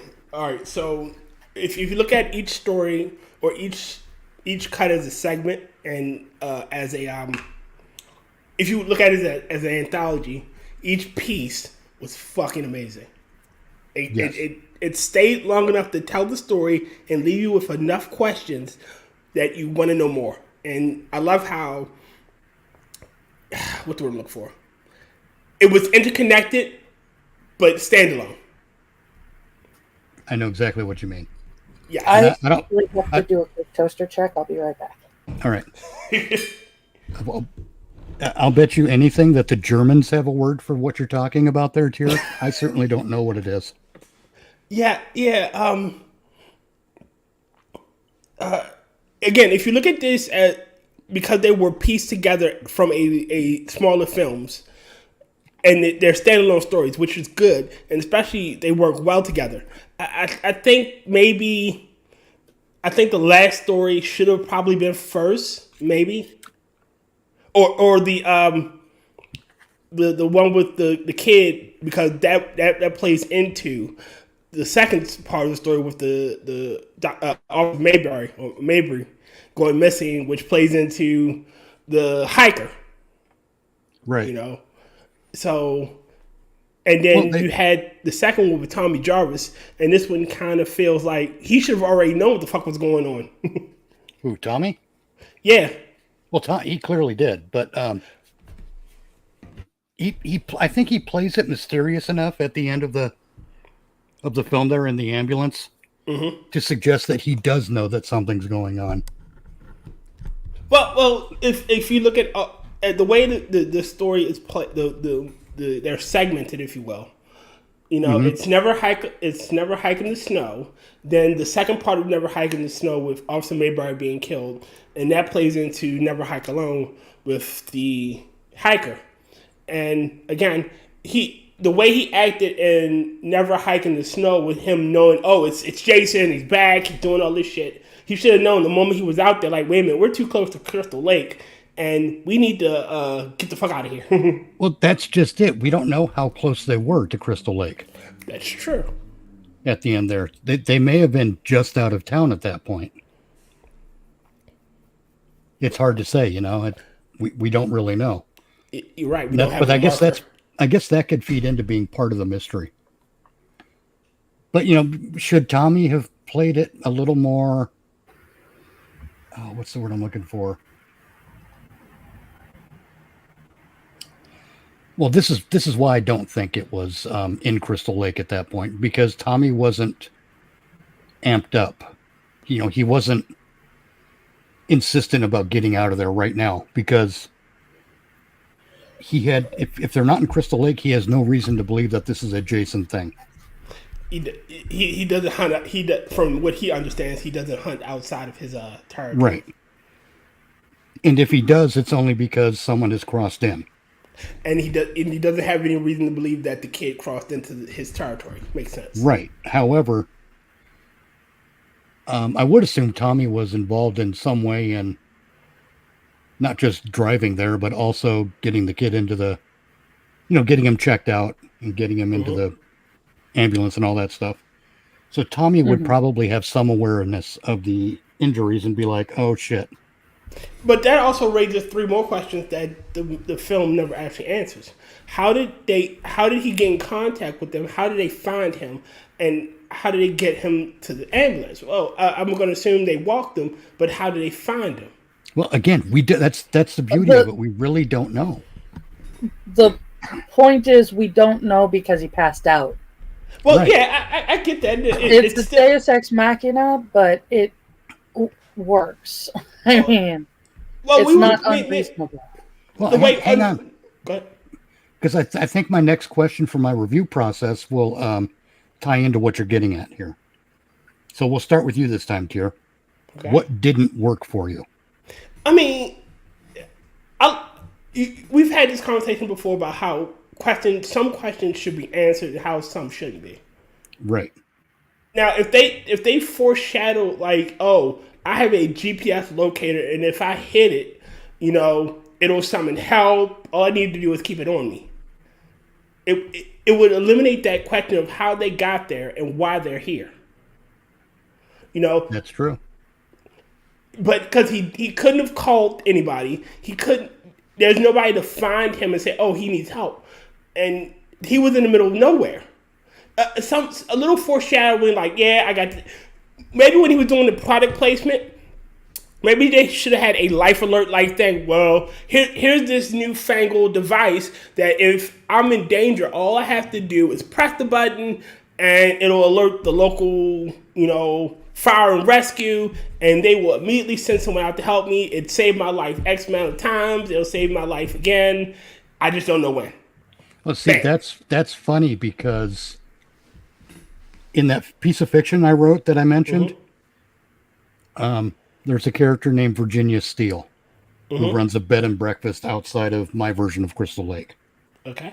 Or in the town of my version of Crystal Lake, not at the camp, but in the town. And one of the things she does, she's really good at spotting people who are there to investigate the whatever it is. and she's actually a survivor too. Okay. So one of the things she does is when she spots someone that she's pretty damn certain is going to go out and start poking around, she hands them a lanyard with a GPS tracker on it. And tells them, you get into trouble, press this. And yeah. And it would be fun to see someone like that in this story. But at the same time, this guy's he's a adventure blogger. He just goes out and does his thing. But if we did pay some lip service to it, where maybe that's one of the products he's messing with, is if he gets hurt or anything, and this is a new product, it's something like a life alert. I press the button and it sends out a signal, and a GPS system can triangulate on my location and help can arrive. Yeah, it would make sense that it's a geolocator. There we go. Well, you could turn around and say that it's implied that he probably would have something like that because he does product placement. Well, maybe it's integrated into that GoPro of his. I mean, it's still without explicitly being said. Also, wait. He turned around and sent out a freaking video farewell to his parents. Well, yeah, but that was for whoever finds this. Yeah. It's not like he had. I'm pretty sure the way his style of blogging, his content works, he films on location, and then when he gets back into civilization, he just uploads it all. Right, but here's the interesting part. Okay. I think he did actually say for anyone who finds this, or something to that effect. And if that's the case, would that not imply that there's some sort of a mechanism involved that could track him down, or at least track the camera down? And if that is, if we assume that's the case, if he still had it with him, then the ambulance could have found him, and he started broadcasting with the the distress with if you find this, let my parents know.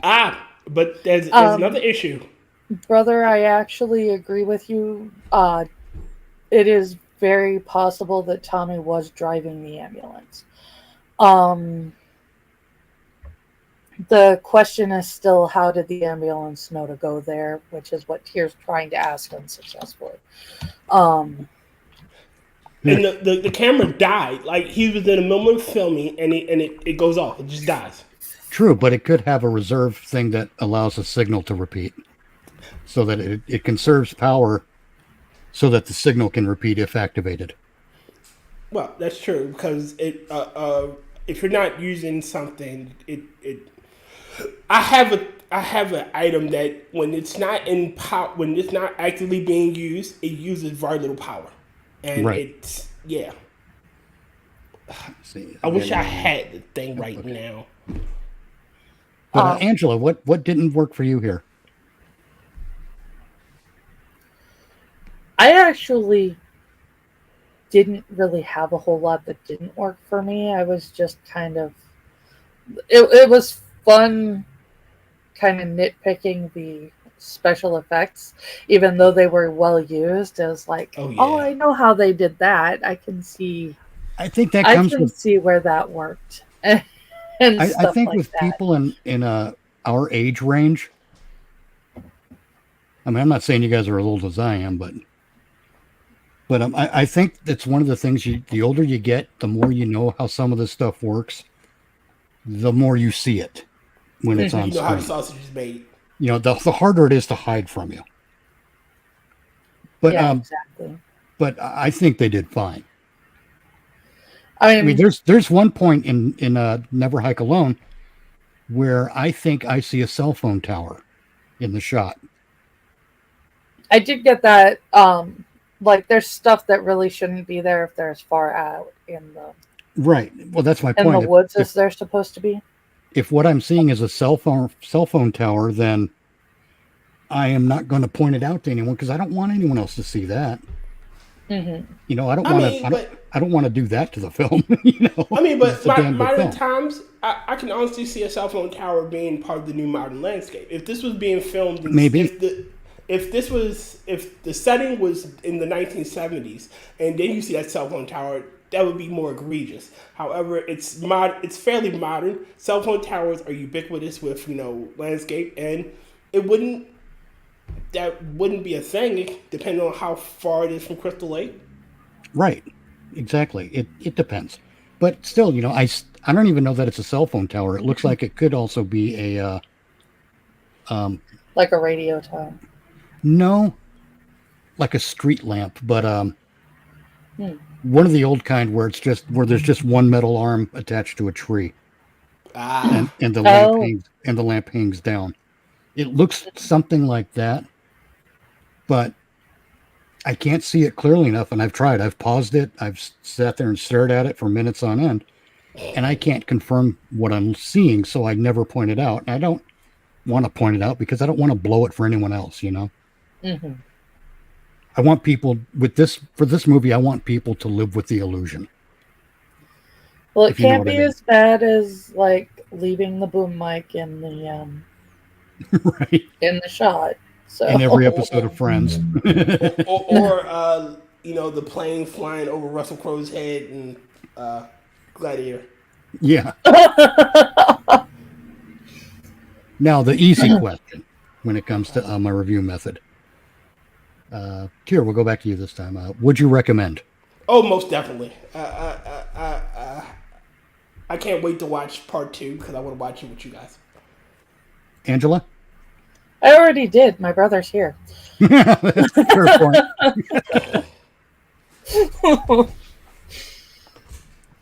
And obviously I would because here we are. Mm-hmm. Now, Angela, you said you had a story. Okay. This is just how into Friday the 13th my brother is. When I was pregnant with my second daughter, for my brother's birthday, my friend who he was actually seeing at the time rented a cabin for his birthday. I like where this is going.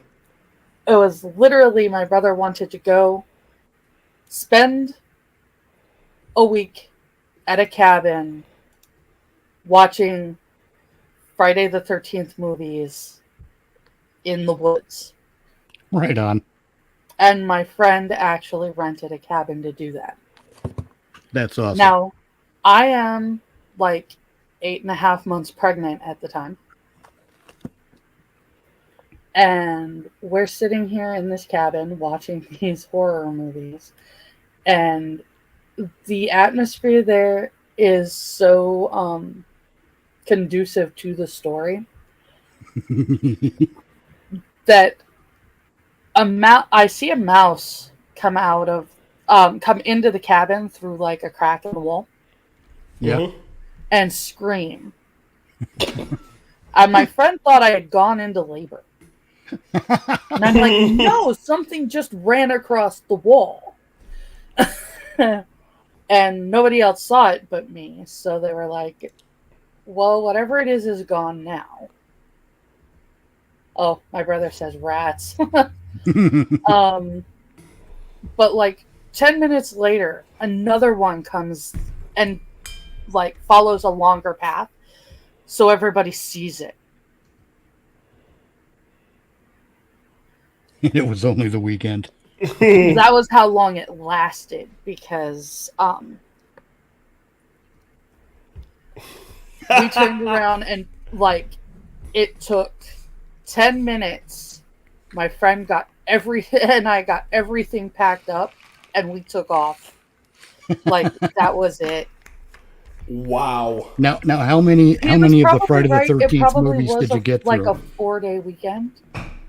Well, we had been there Saturday and Sunday, and I feel like we had the cabin until Tuesday. Because during the weekend when like the campground was full, nothing happened. So we had been there a couple of days. Oh, okay. And then my ex had to go to work the last day or two or whatever it was. So it was me and my brother and a friend of my brother's and my friend who rented the cabin. And it was just literally I screamed and then she saw the rat run across the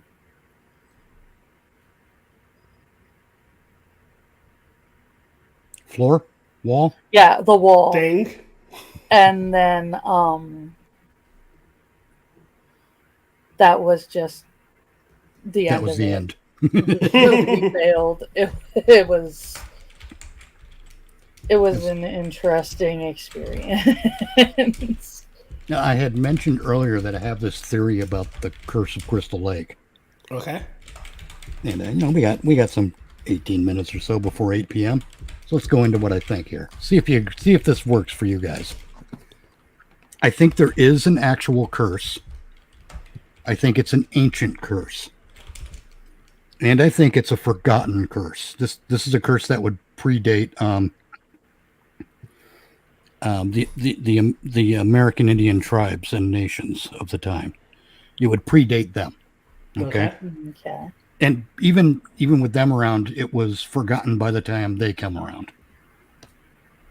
From a long forgotten culture, whatever. Kind of Does like it there matter? were rumors of rumors. On a good day, yeah. Even then. Mm-hmm. Angela, really quick. Stream Uncle says, we got there Thursday. No campers were there Friday. And when everyone showed up to the tent, is when the rats came in. They explored that theory in a comic I own. Oh, okay.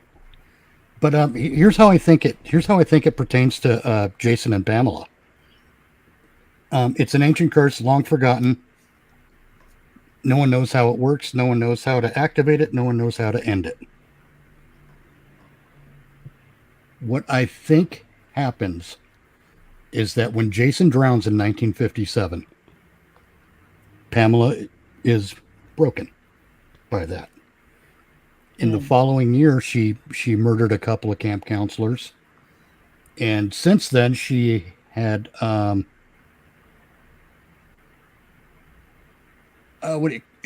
sabotaged the camp. Mm-hmm. Done things to ruin the water and et cetera, et cetera.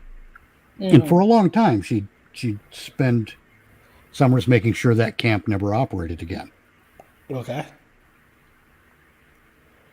And I think in those ways, the things she did, the body count she grew over that time, was adding a little bit at a time to that curse, activating a tiny bit of it. That's why when she's killed at the end by Alice in the first movie, that was the final straw that allowed Jason to come back.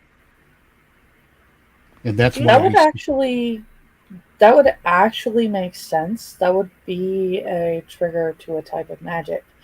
You start a sacrifice of others that has to end with your own sacrifice.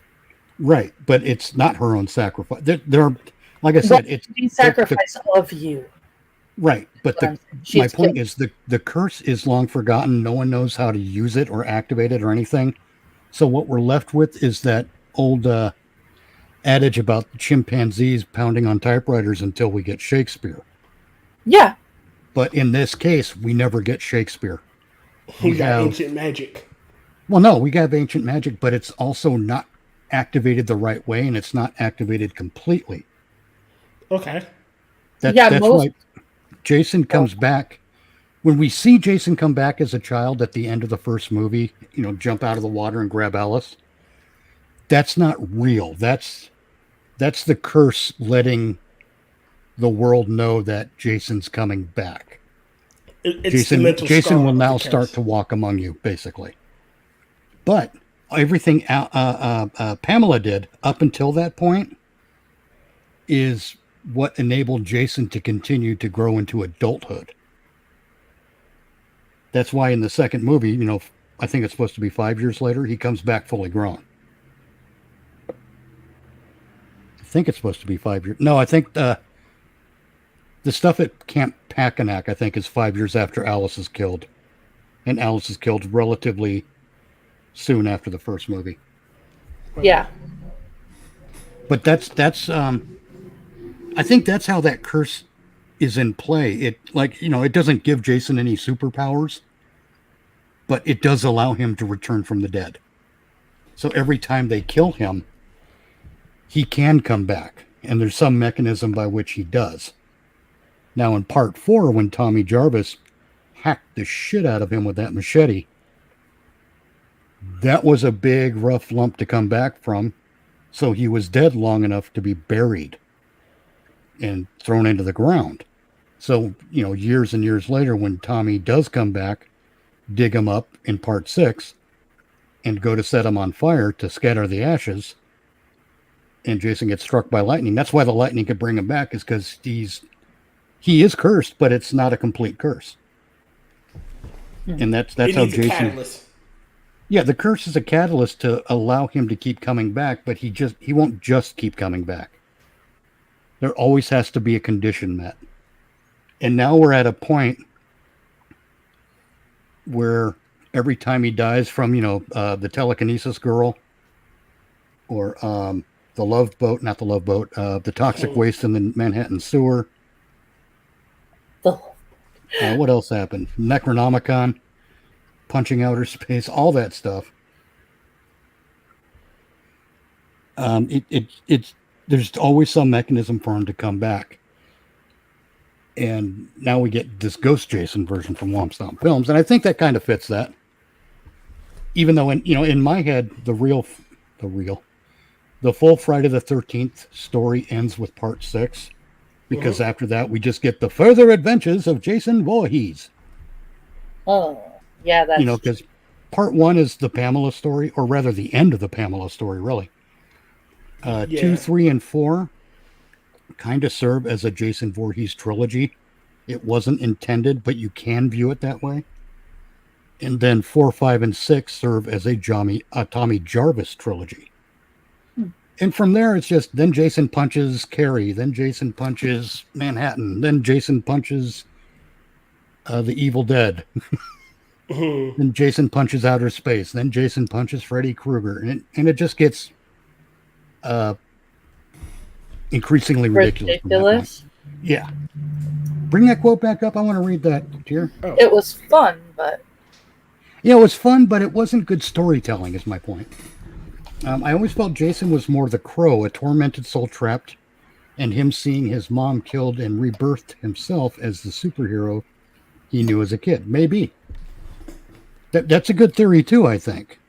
I like to think that he's it's not necessarily that he's cursed. More like he when he revived as a guardian. Anyone that violates that territory must be killed. Well, that's what I think the original curse was. But the curse that he's under is broken. Not like a broken spell, but it's fractured. It's fractured. It's a shattered mirror version of the curse. You about to say something, Angela? Yeah. I was gonna say that's kind of what I had started to say when I kind of cut Mitch off earlier. Sorry, Mitch.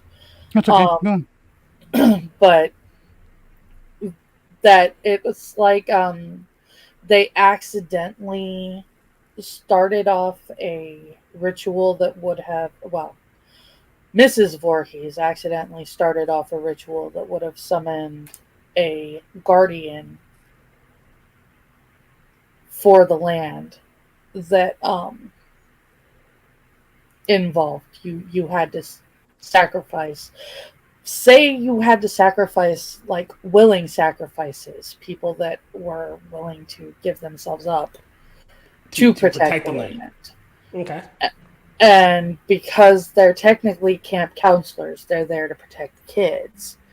The spell started working, but was twisted because they weren't actually voluntarily sacrificing themselves. Yeah. Oh, it's a letter of the law, not spirit of the law type situation. Maybe. Yes. Like they were willing to sacrifice themselves because it meant protecting the children that were there. However, they weren't protecting the land, so they weren't willing sacrifices in a sense. There were no children there. Yeah. Well, yeah. In most of the cases. Yeah. So it violated the spirit of the law, which violated the spirit of the spell, which fucked the spell. Exactly. That's what I think there's two other elements to my theory. Okay. Or to any of these theories, really. I think Pamela activated the curse, and as such, she's the only one that can really remove it. She's gone now. Right. She died before it could be removed, so Jason's fucked. Jason is now this monster, and that's all he's ever going to be. And he knows it. That's the twisted part. Well, but he is also, technically protecting the land. He's just not doing it the way it was intended. Also, like a golem. The other part of it is he's very much trapped within Pamela's rage. Yes. Over his drowning. He's trapped in that place too. So the rage within him isn't solely his own, it's also Pamela's. He's both victimizer and victim. But I think Jason is aware of his lot in life, and he hates it. He wants to be done with it, and that's why he doesn't that's why he stops people from discovering what's happening at Crystal Lake. It's not because he wants to kill, it's because he's tired of it.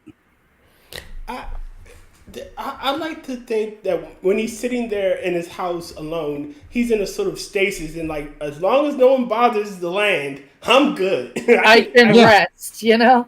I can just sit here and exist. He's basically at peace in those moments, but the second they pull up with their 12-pack of Coors, it's like, and disturb the land. Was that a toe? That's when shit has to get real for him. And he has no choice in it. Shit, think about what did destroying the car engine do? It served no purpose other than to stop the noise of the land. Like it stopped the disturbance of the noise. Like it was a noise issue. Like he doesn't have any animosity toward the car. Like the car, he could have just left the car, but it was a disturbance of the land, the piece of the land. Yes. I guess in that sense you can assume that he just, like I said, wants to be left alone. And like when there's no one around, there's no noise, there's no sound, if you will. Not even the animals, because there weren't any animals in that general area. He's good. Yeah. Yeah, that's probably why he went after the coyotes that night. Yeah. Again, think about it. They wouldn't shut up. Like, think about it. There are no birds. There are no rats. No critters of any kind in that general area. Like, Oh, there are actually. We heard a loon at one point we did. in the film, yeah. But that's just it. That's the kind of thing in the audio that you would hear and wouldn't really notice unless you were looking for it. Oh, I do have another question for you guys about that. When Kyle was when he starts off on his adventure. Oh, wait, let's get Uncle Internet here. Stream Uncle. What? Yes, Stream Uncle. Thank you. That's why Roy is telling people not to go out there. It's on them. Jason doesn't want to kill. Hell, in the remake, he found weed. Yeah.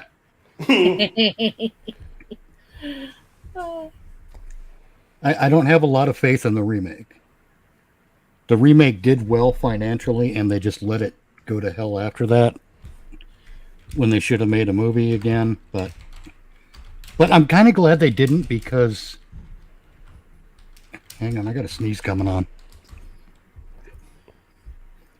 I'm stuck. Okay. There we go. Sorry. Okay, out of curiosity, did either of you watch Friday the 13th, the series? No. Oh, yeah. I've never seen that. I absolutely loved that show. It was so good up to the point where it went off the rails after Ryan did his thing. Oh, that always happens, unfortunately. Yeah, it would have been fun to have a Louis Vondrady. It was really cool. It was really cool that he ended up being in what you refer to as Jason and the Necronomicon. Oh, God, yeah. The actor that played Ryan in Friday the 13th, the series, was actually like the main guy in that.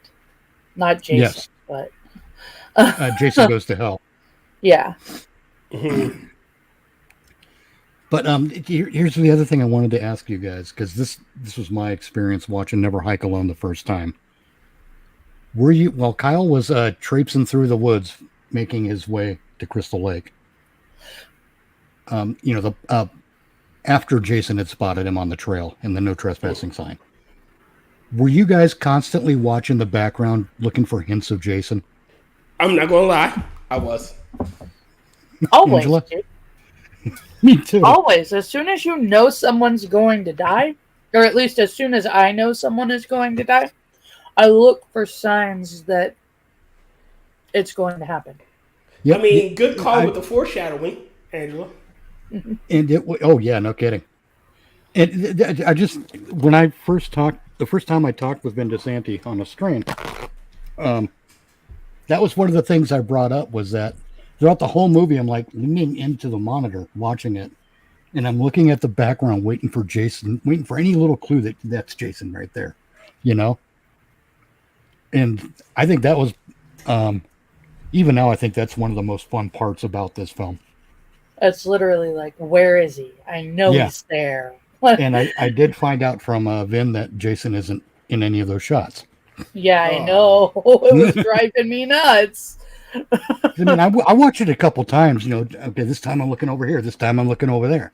I wanted, where is that fucker? I know he's out there.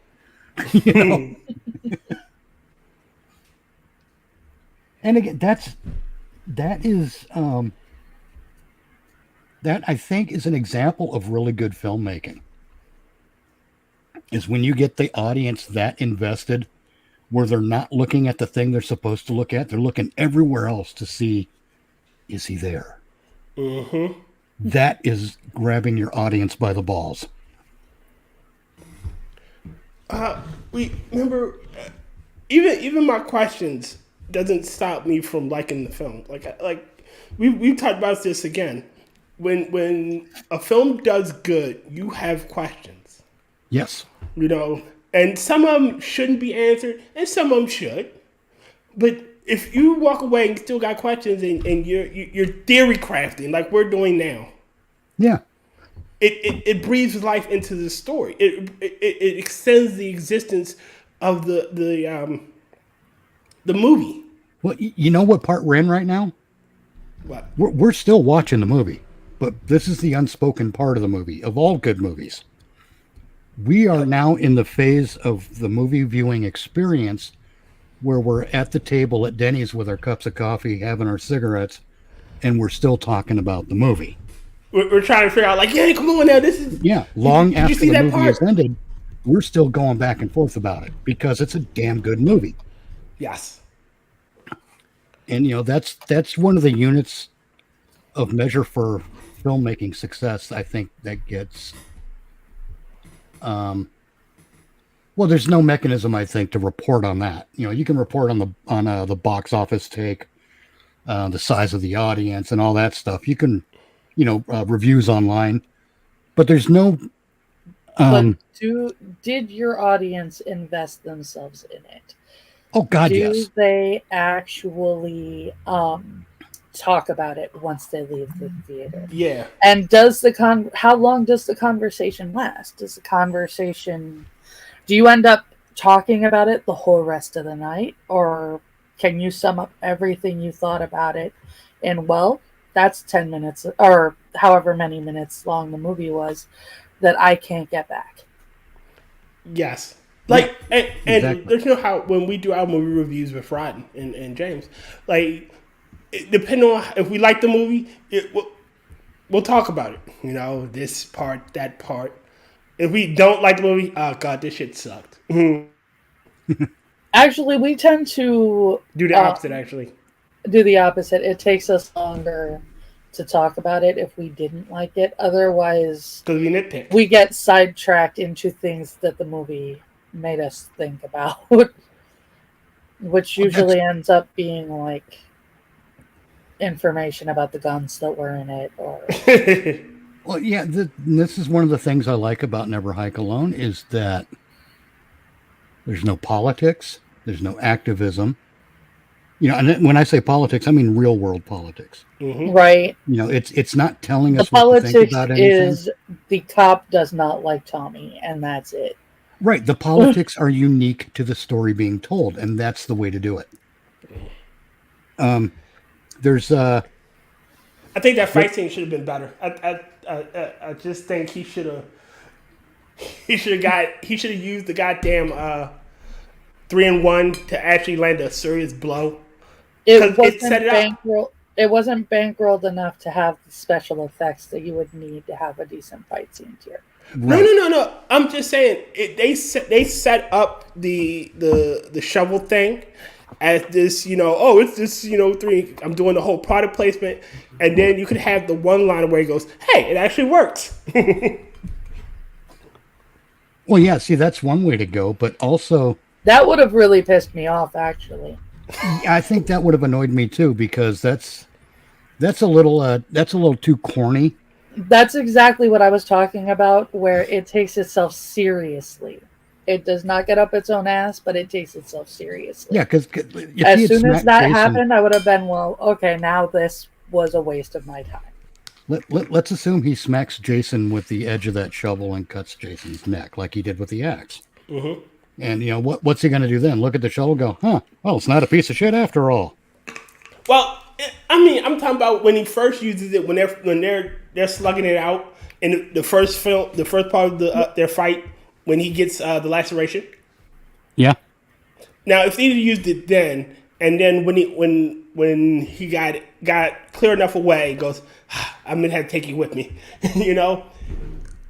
Instead of him, because he was stabbed. It's the not problem that I have is that Tyr wants the stupid ass one-liner. And that is going to piss me off. That's what's going to piss me off. The thing is, Tyr, it kind of was a payoff. Because, he's reading the thing about it, look at it, and it looks like a piece of shit to me. And then when he goes to fight Jason with it, it turns out to be a piece of shit. At least insofar as fighting Jason. So it kind of does pay off, but it's a different kind of payoff is all. It wasn't the last minute Hail Mary save your weapon. It was right. It's a crappy tool. It's a crappy weapon. Yes. Now, it's also not a great tool because it was falling apart when he was trying to put it together. Yeah. God, there was something else. To dovetail with what Angela said about it taking itself seriously. Mm-hmm. It's one of my favorite things about this film is that the storytelling has grown up with the franchise's audience, if you know what I mean.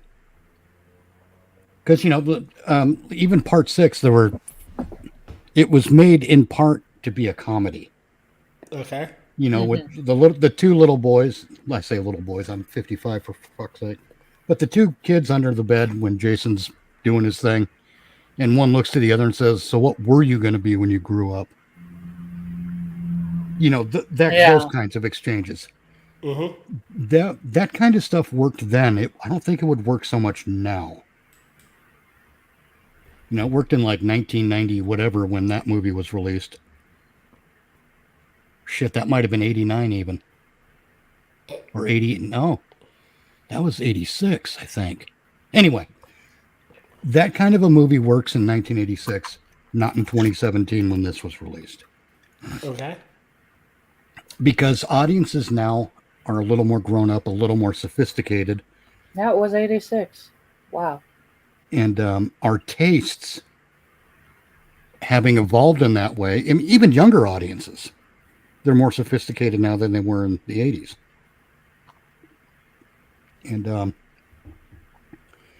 I was so happy that the writing wasn't juvenile in the way an 80s slasher might be. Because by the time you end up later in the sequels, they just turned around and went for that cheap laugh. Well, yeah, that's what I mean. The further adventures of Jason Voorhees, Jason punching Freddy Krueger's glove, all that shit. It wasn't Friday the 13th anymore. Yeah. And they weren't telling stories that we could take seriously. Now, Jason Punches Outer Space, that's a fun movie. It's I actually goofy. liked Freddy versus Jason too. It was funny. It was not a horror movie. I wasn't scared. It was not a horror movie. No, it wasn't. It was an action film. But it was. I'm not gonna lie and say it wasn't a fun movie. I just didn't. If I'm sitting in to watch a horror movie, yes, I do expect, especially if Freddy is involved, I expect one-liners. See, I think that's actually part of the downfall of Freddy Krueger. Again, well, he always did. Scary. He always did one-liners, though, even in yes, the first. He did. However, but his delivery was more ominous. You could tell that there was actual, real vitriol behind what he was saying. I think one of the determining factors there is that early Freddy Krueger, specifically in parts 1 and 2, because I think 3 is where we got. I didn't like number 2. Oh, I love number 2 because that's where Freddy was the scariest. And the meanest. And I think that's an element of Freddy Krueger that they lost with all the cute one-liners and all the prop comedy, because they did prop comedy too, make no mistake. I didn't like 2 because it became a possession story, and I actually don't really like possession stories. Are really hit and miss with me. I can understand that. I mean, generally I don't like supernatural stuff, but Jason Voorhees has at least one full leg in the supernatural. Oh no, yes. I have no issues with supernatural. It's literally just possession in general. It's like there's a lot of like allowance that people have to make for something to possess you that just seems like an idiotic thing for people to do. Well, yeah, sometimes. I mean, but I understand that Freddy was looking for another gateway into the real world, if you will. Yeah. And there are elements of him that are just in that film. He was scarier. He was meaner, and they lose that edge when they make him funny. Now, I'm not saying Freddy should lose the one-liners and the quips. I think he should keep them, because part of what made Freddy Krueger scary was that he would interact with you. It's just that those interactions need to be based in Freddy being mean and not they funny. have to be dark. It has to be be based in It cruelty has and to be meanness. vicious. Yeah. Not welcome to prime time, bitch. Because that I ain't still like that line. that's not mean. That's kooky.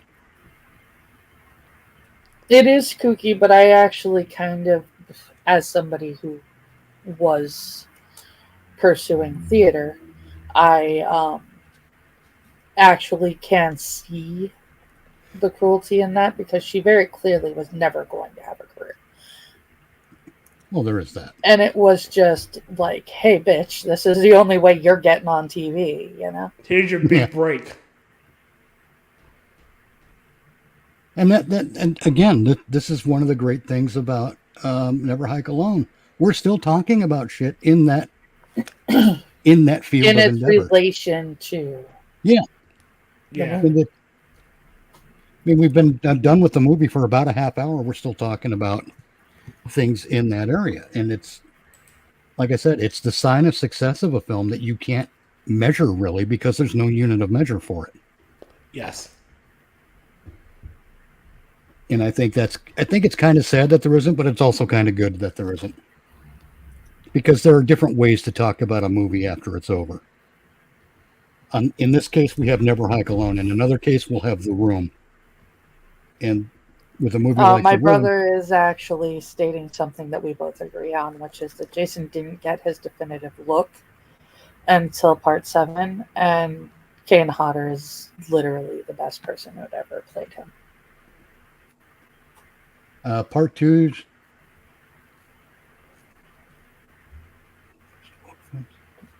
Oh, Nightmare on Elm Street is one of the first woke films and deals with what homosexuals were going through at the time. Yes, but it wasn't explicit. It was implicit. And It wasn't front and center. Well, yeah, Nightmare on Elm Street Part 2 wasn't telling you what to think, but it was giving you something to think about. And that's fine with me. That's why I don't like a lot of modern films, is because they're so busy telling me what to think instead of giving me something to think about. And even worse, they're not giving me something fun to think about.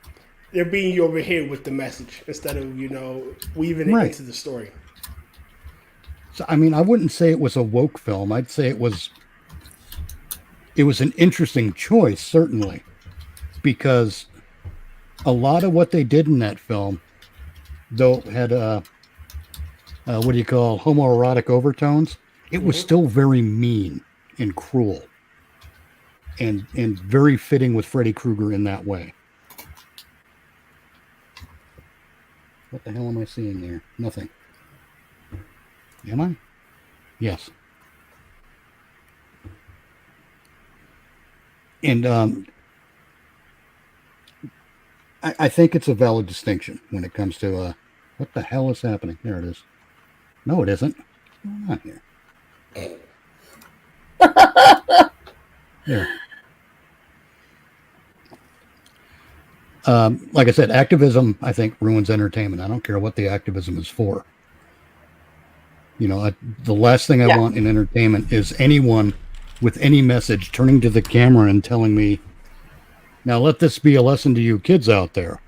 I don't want the NRA telling me that I have to purchase firearms. If I want to do that, I will. If I don't want to do it, I won't. Yeah, I do not want to be force-fed anything. No, I just want a movie. Here's my one of my very basic rules for movie making. Solid story, consistent characters, consistent narrative, and the whole thing has to make sense within its own framework. Now, to be fair, consistent characters does not mean the character is always the same. No. They may be going through a character arc, and they will follow that arc in a way that is true to the character. Right, but also true to the situation they're in. Exactly. I forget what it was, but there was I wish I remember what movie it was. But the way the movie played out, it was, this happens, and because, A happens, And because A happens, B happens. And then because B happens, C happens. And because C happens, D happens. Which is a different kind of storytelling than what we get a lot of now with, let's look at Star Wars, the sequel trilogy. That's not made with A and then B and then C and then D and et cetera, et cetera. That's made with and then this happens and then this happens and then this happens and then this happens. It's not a series of cause and effect. It's a series of this would be cool. Let's see what this looks like. This would look cool too. Well, now we did as this, a result, and the story we don't makes no have sense. anywhere to go from here. So what are we going to do to fix it? Right. And but that's filmmaking by Kathleen Kennedy, J.J. Abrams, Ryan Johnson, and those types. They're not interested in making a movie. They're interested in achieving a certain number of box office sales, or in the case of the Halloween trilogy by David Gordon Green and Blumhouse, that wasn't a trilogy. That was a contractual obligation.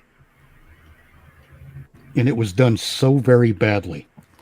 It didn't make sense from film to film. They had no consistent storytelling.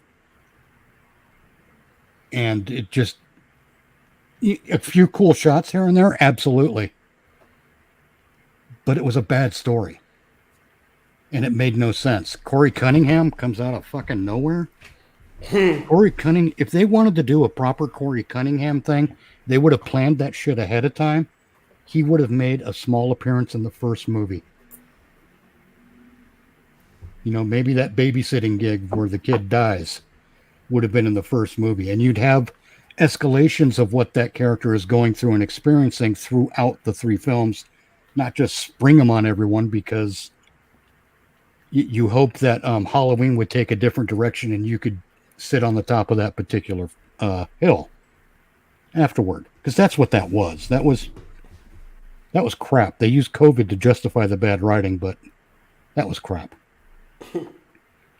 If you have a solid story that is consistent and makes sense from beginning to end, something like COVID wouldn't fuck up the story. It might make you change a couple of things along the way, but it wouldn't And there may have been completely things we derail it. couldn't do until after it cleared. But. Yeah. Right. But that's why I say if you're starting a new thing, even if it's a reboot of something that already exists, or if not a reboot, what's the other word? A relaunch? Remake, reboot. Relaunch is actually a new reimagining. No, not a reimagining, because that's old. It goes back to the new Battlestar Galactica from 2005, and that was crap too. A remake or a retelling. No, see, a relaunch I think is different. For example, if I were to relaunch Halloween today, I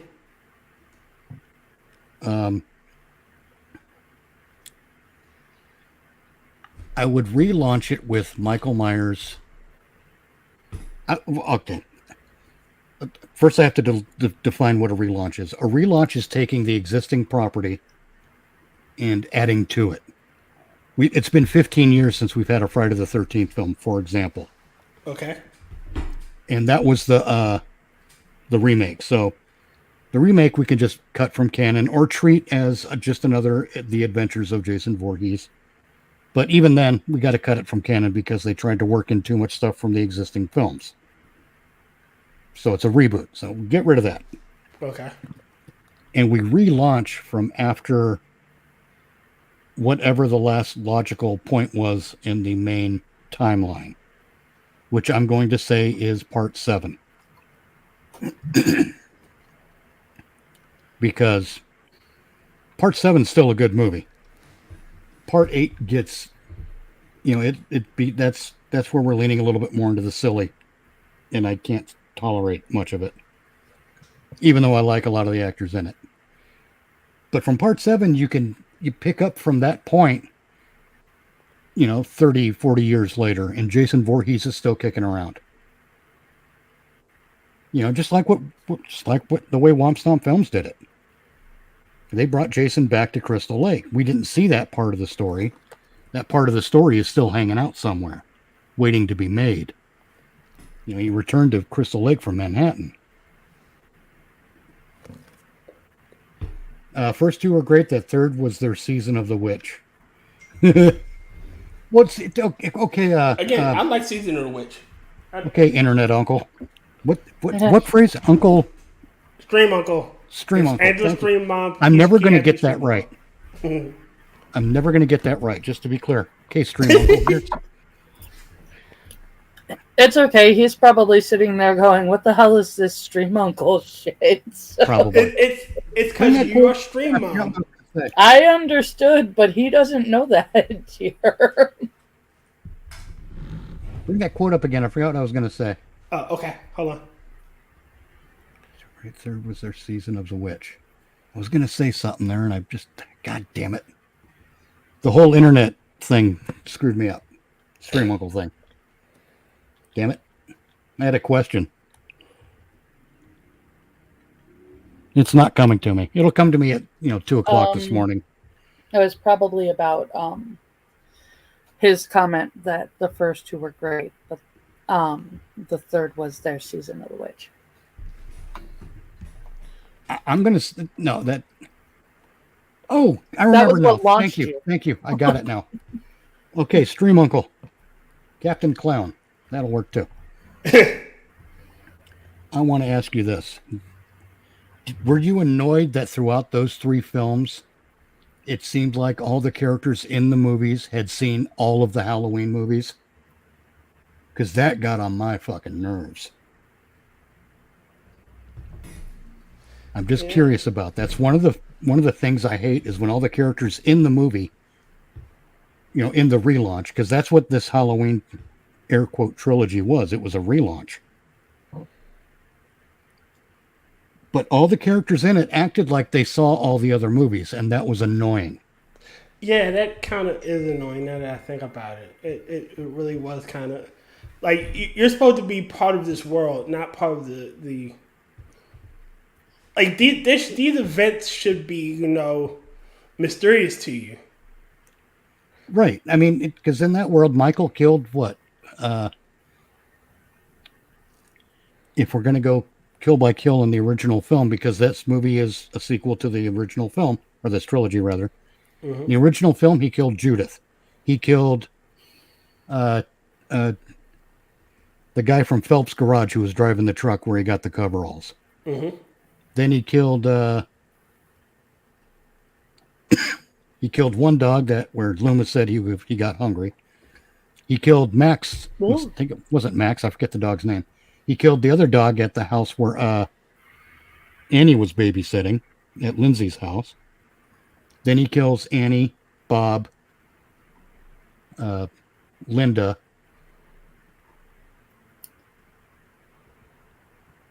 So if we include the dogs, that's like 7 people killed.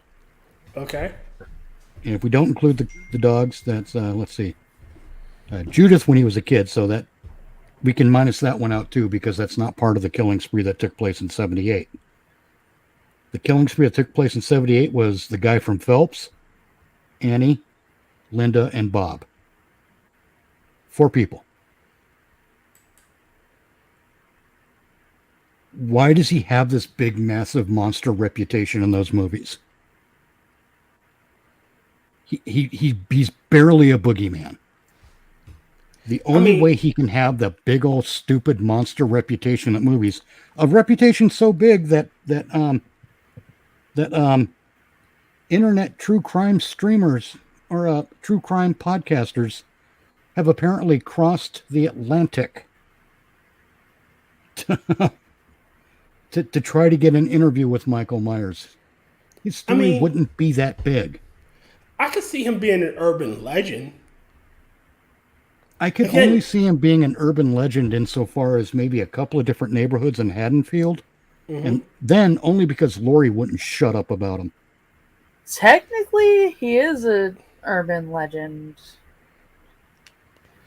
I mean, but all right. So, he's literally the it's suburban basically legend. Well, it's basically a take on the calls coming from inside the house, just without the phone. So, A little bit, yeah. In my city, there's the urban legend about a guy called the Bunny Man. Now, if you were to go, unless you were somebody from my city, I would say that to you, and you'd have no fucking clue what I'm talking about. That's right. You know, again, I can see that, you know, maybe in her local area, Lori spread this shit around, thereby growing his urban legend. But it'd still be a legend. It'd still would be a something. local legend. Yeah. Yeah, at best it would be local lore. Yes, something that no one can verify, and everyone thinks she's fucking insane because, oh, you hear about, you know, yeah, something happened to her in the 80s or the 70s or whatever this shit took place. And, you know, she's spreading the story around. Maybe she's fucking nuts for all they know, you know, especially your younger generation because no, I'm pretty sure there are urban legends that have grown up that I've never heard about. I think she would just be viewed as the traumatized old lady. I don't think they'd think she was nuts, but that they would probably think she's handling shit badly. Yeah. She's handling the trauma badly. They would look at her like a soldier back from war. Yeah. But at best, she'd the be legend, the but ant. she would be the legend, not Michael Myers. Well, why is she so crazy? Well, there's a killer when she was in high school. Some of her friends were murdered when she was in high school, and they never found the killer, or they assumed it was one person, but it wasn't, and she's terrified. You know, she's traumatized. You know, it's sort of like the old lady down the street where the reality of the situation is that she's actually kind and sweet, but the local kids see her as this epic monster because she yelled at somebody 100 years ago, and now the story's been passed down as, you know, oh, she yells at fucking the whole time. Yeah, now she's the crazy cat lady. Yeah. And it makes no sense that in this David Gordon Green series of films, for Michael to be this big public figure, it just doesn't add up. And the whole series is like that when you start really...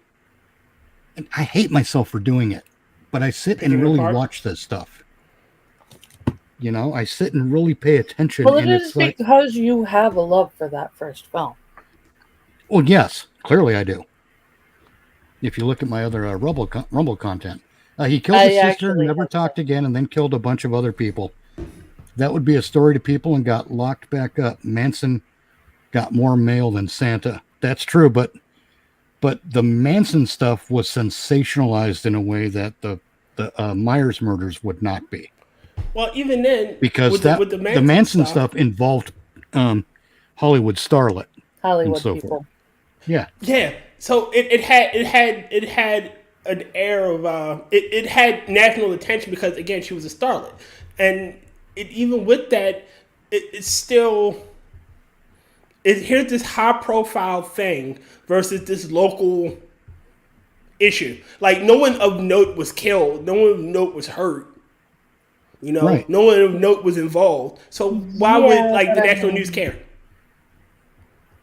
Yeah, it wouldn't be nationwide network news in '78 with the Myers, with the babysitter murders. Yeah, like if something happened in California, like in LA, where somebody was killed on the other side of the planet, unless it was like, you know, oh, Barbara Streisand was stabbed to death by masked men, you know, News at 11. Pookie was stabbed to death. Because it was a Hollywood-centered thing and celebrities were involved, it would... Hollywood would sensationalize it, and Hollywood had the reach to sensationalize it.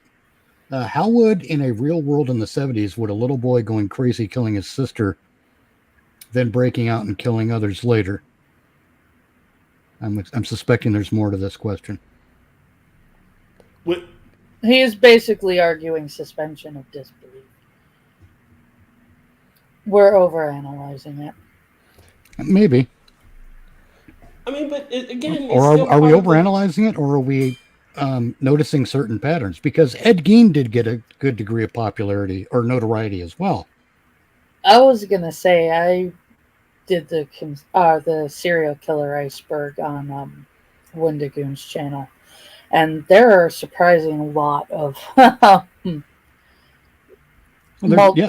mass killers and serial killers that are well known around the world, even though they were in small places. Well, what's a mass murderer? I have. That's why I bring up Myers' body count in 78. Because but you also gotta look at true because all right, so you gotta look at the nature of the thing and what has come from it. So Ted Bundy. Would Ted Bundy have gotten any traction if the nature of his killings weren't kind of important? All right, again, using Baltimore, Maryland example. Remember the DC sniper? Okay. DC Sniper got a lot of notoriety because it was a good hill on which to plant an anti-gun flag. But also, what about now? Wasn't he like shooting politicians and? Nope, he wasn't shooting politicians. It wasn't politicians. It was just random people. Yeah, it was random people on a highway, I believe. Oh, yeah. So again, but had we got like a movie about the DC sniper, how he took out like 100 billion people, and like with one bullet, it would get attention, and that's but then sort we of get then we get Richard Ramirez, the Night Stalker, and Ted Kaczynski, the Unabomber.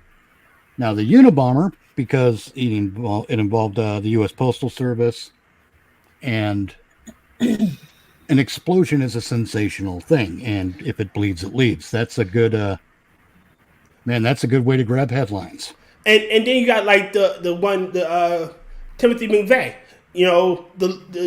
what he did, the Olympics. He blew up a building. That was a federal building in Oklahoma.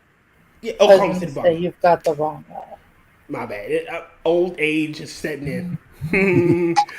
No, but again, the nature of the attack, the nature of it.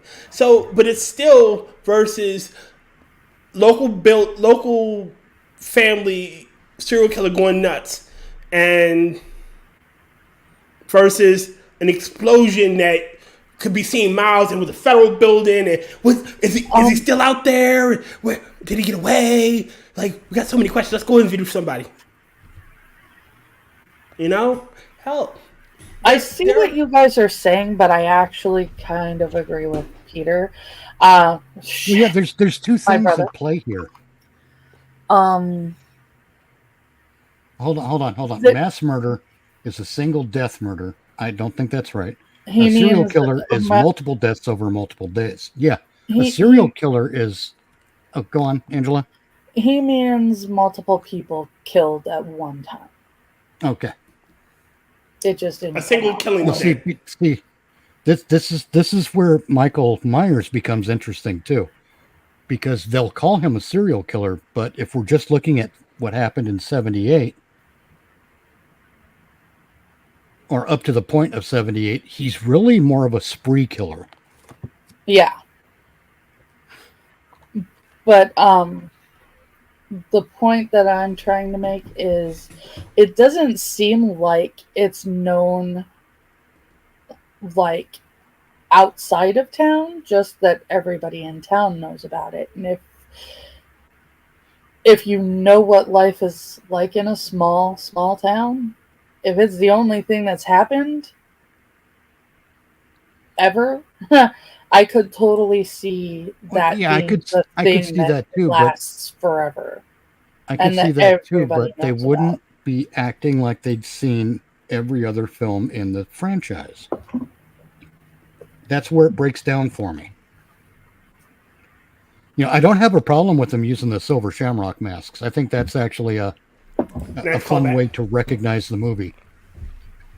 But if everyone in the movies started singing, 2 more days till Halloween, Halloween, Halloween, then we would have had a different issue.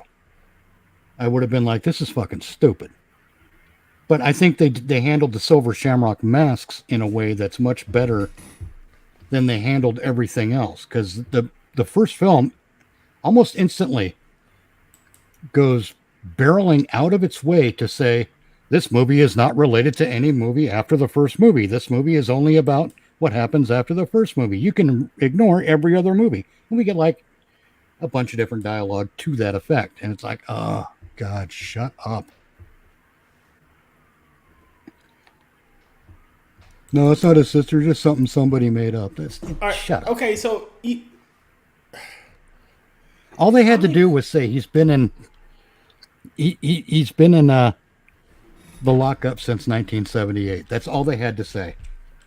But to specifically reference other movies and their plot points, that's where it broke down for me. That's where it became bad writing.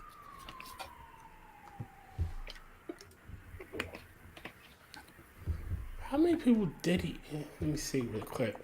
What's that? And we sent him down a rabbit hole. Yes.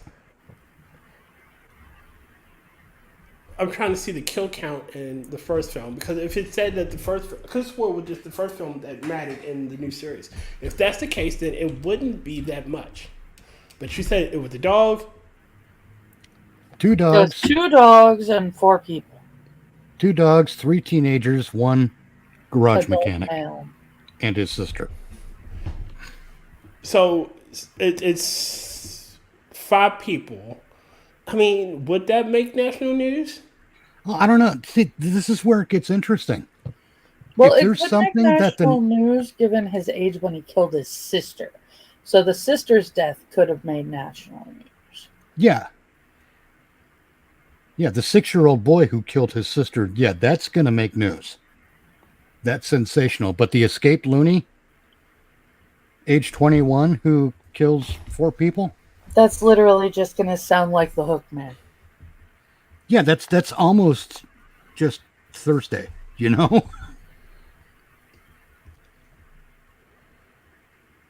It's, especially with the communication and the communication infrastructure as it was back then. I was around back then. Way different than it is now. For example, when Richard Ramirez was doing the Night Stalker thing, everyone had talked about the Night Stalker for a couple of months until they caught him. And that was throughout the state of California. Mm-hmm. I don't know that it ever made news outside of California. I'm assuming it might have, because something that puts that kind of a fear grip on an entire state would probably make national news. Plus, a significant portion of what Ramirez did was in Southern California with the Hollywoods nearby. So there's that layer of sensationalism that might be baked in as well. Okay. And, as you know, the New York and LA are the 2 major places for network television at the time. So they would send the stories out to their affiliates throughout the nation, and those would be the stories that get told. Those would be the big stories, and then they'd get to and here's the local news and weather. It just depends. Sometimes a spree killing of 4 bodies is going to be huge news. Sometimes it's not. My issue, like I said, it really arises when the characters in a relaunch act like they've seen every other film in the series, even though a lot of those films have been eliminated from the timeline we've just created. But, maybe that's just me. Hey, Mr. Scott, how you doing?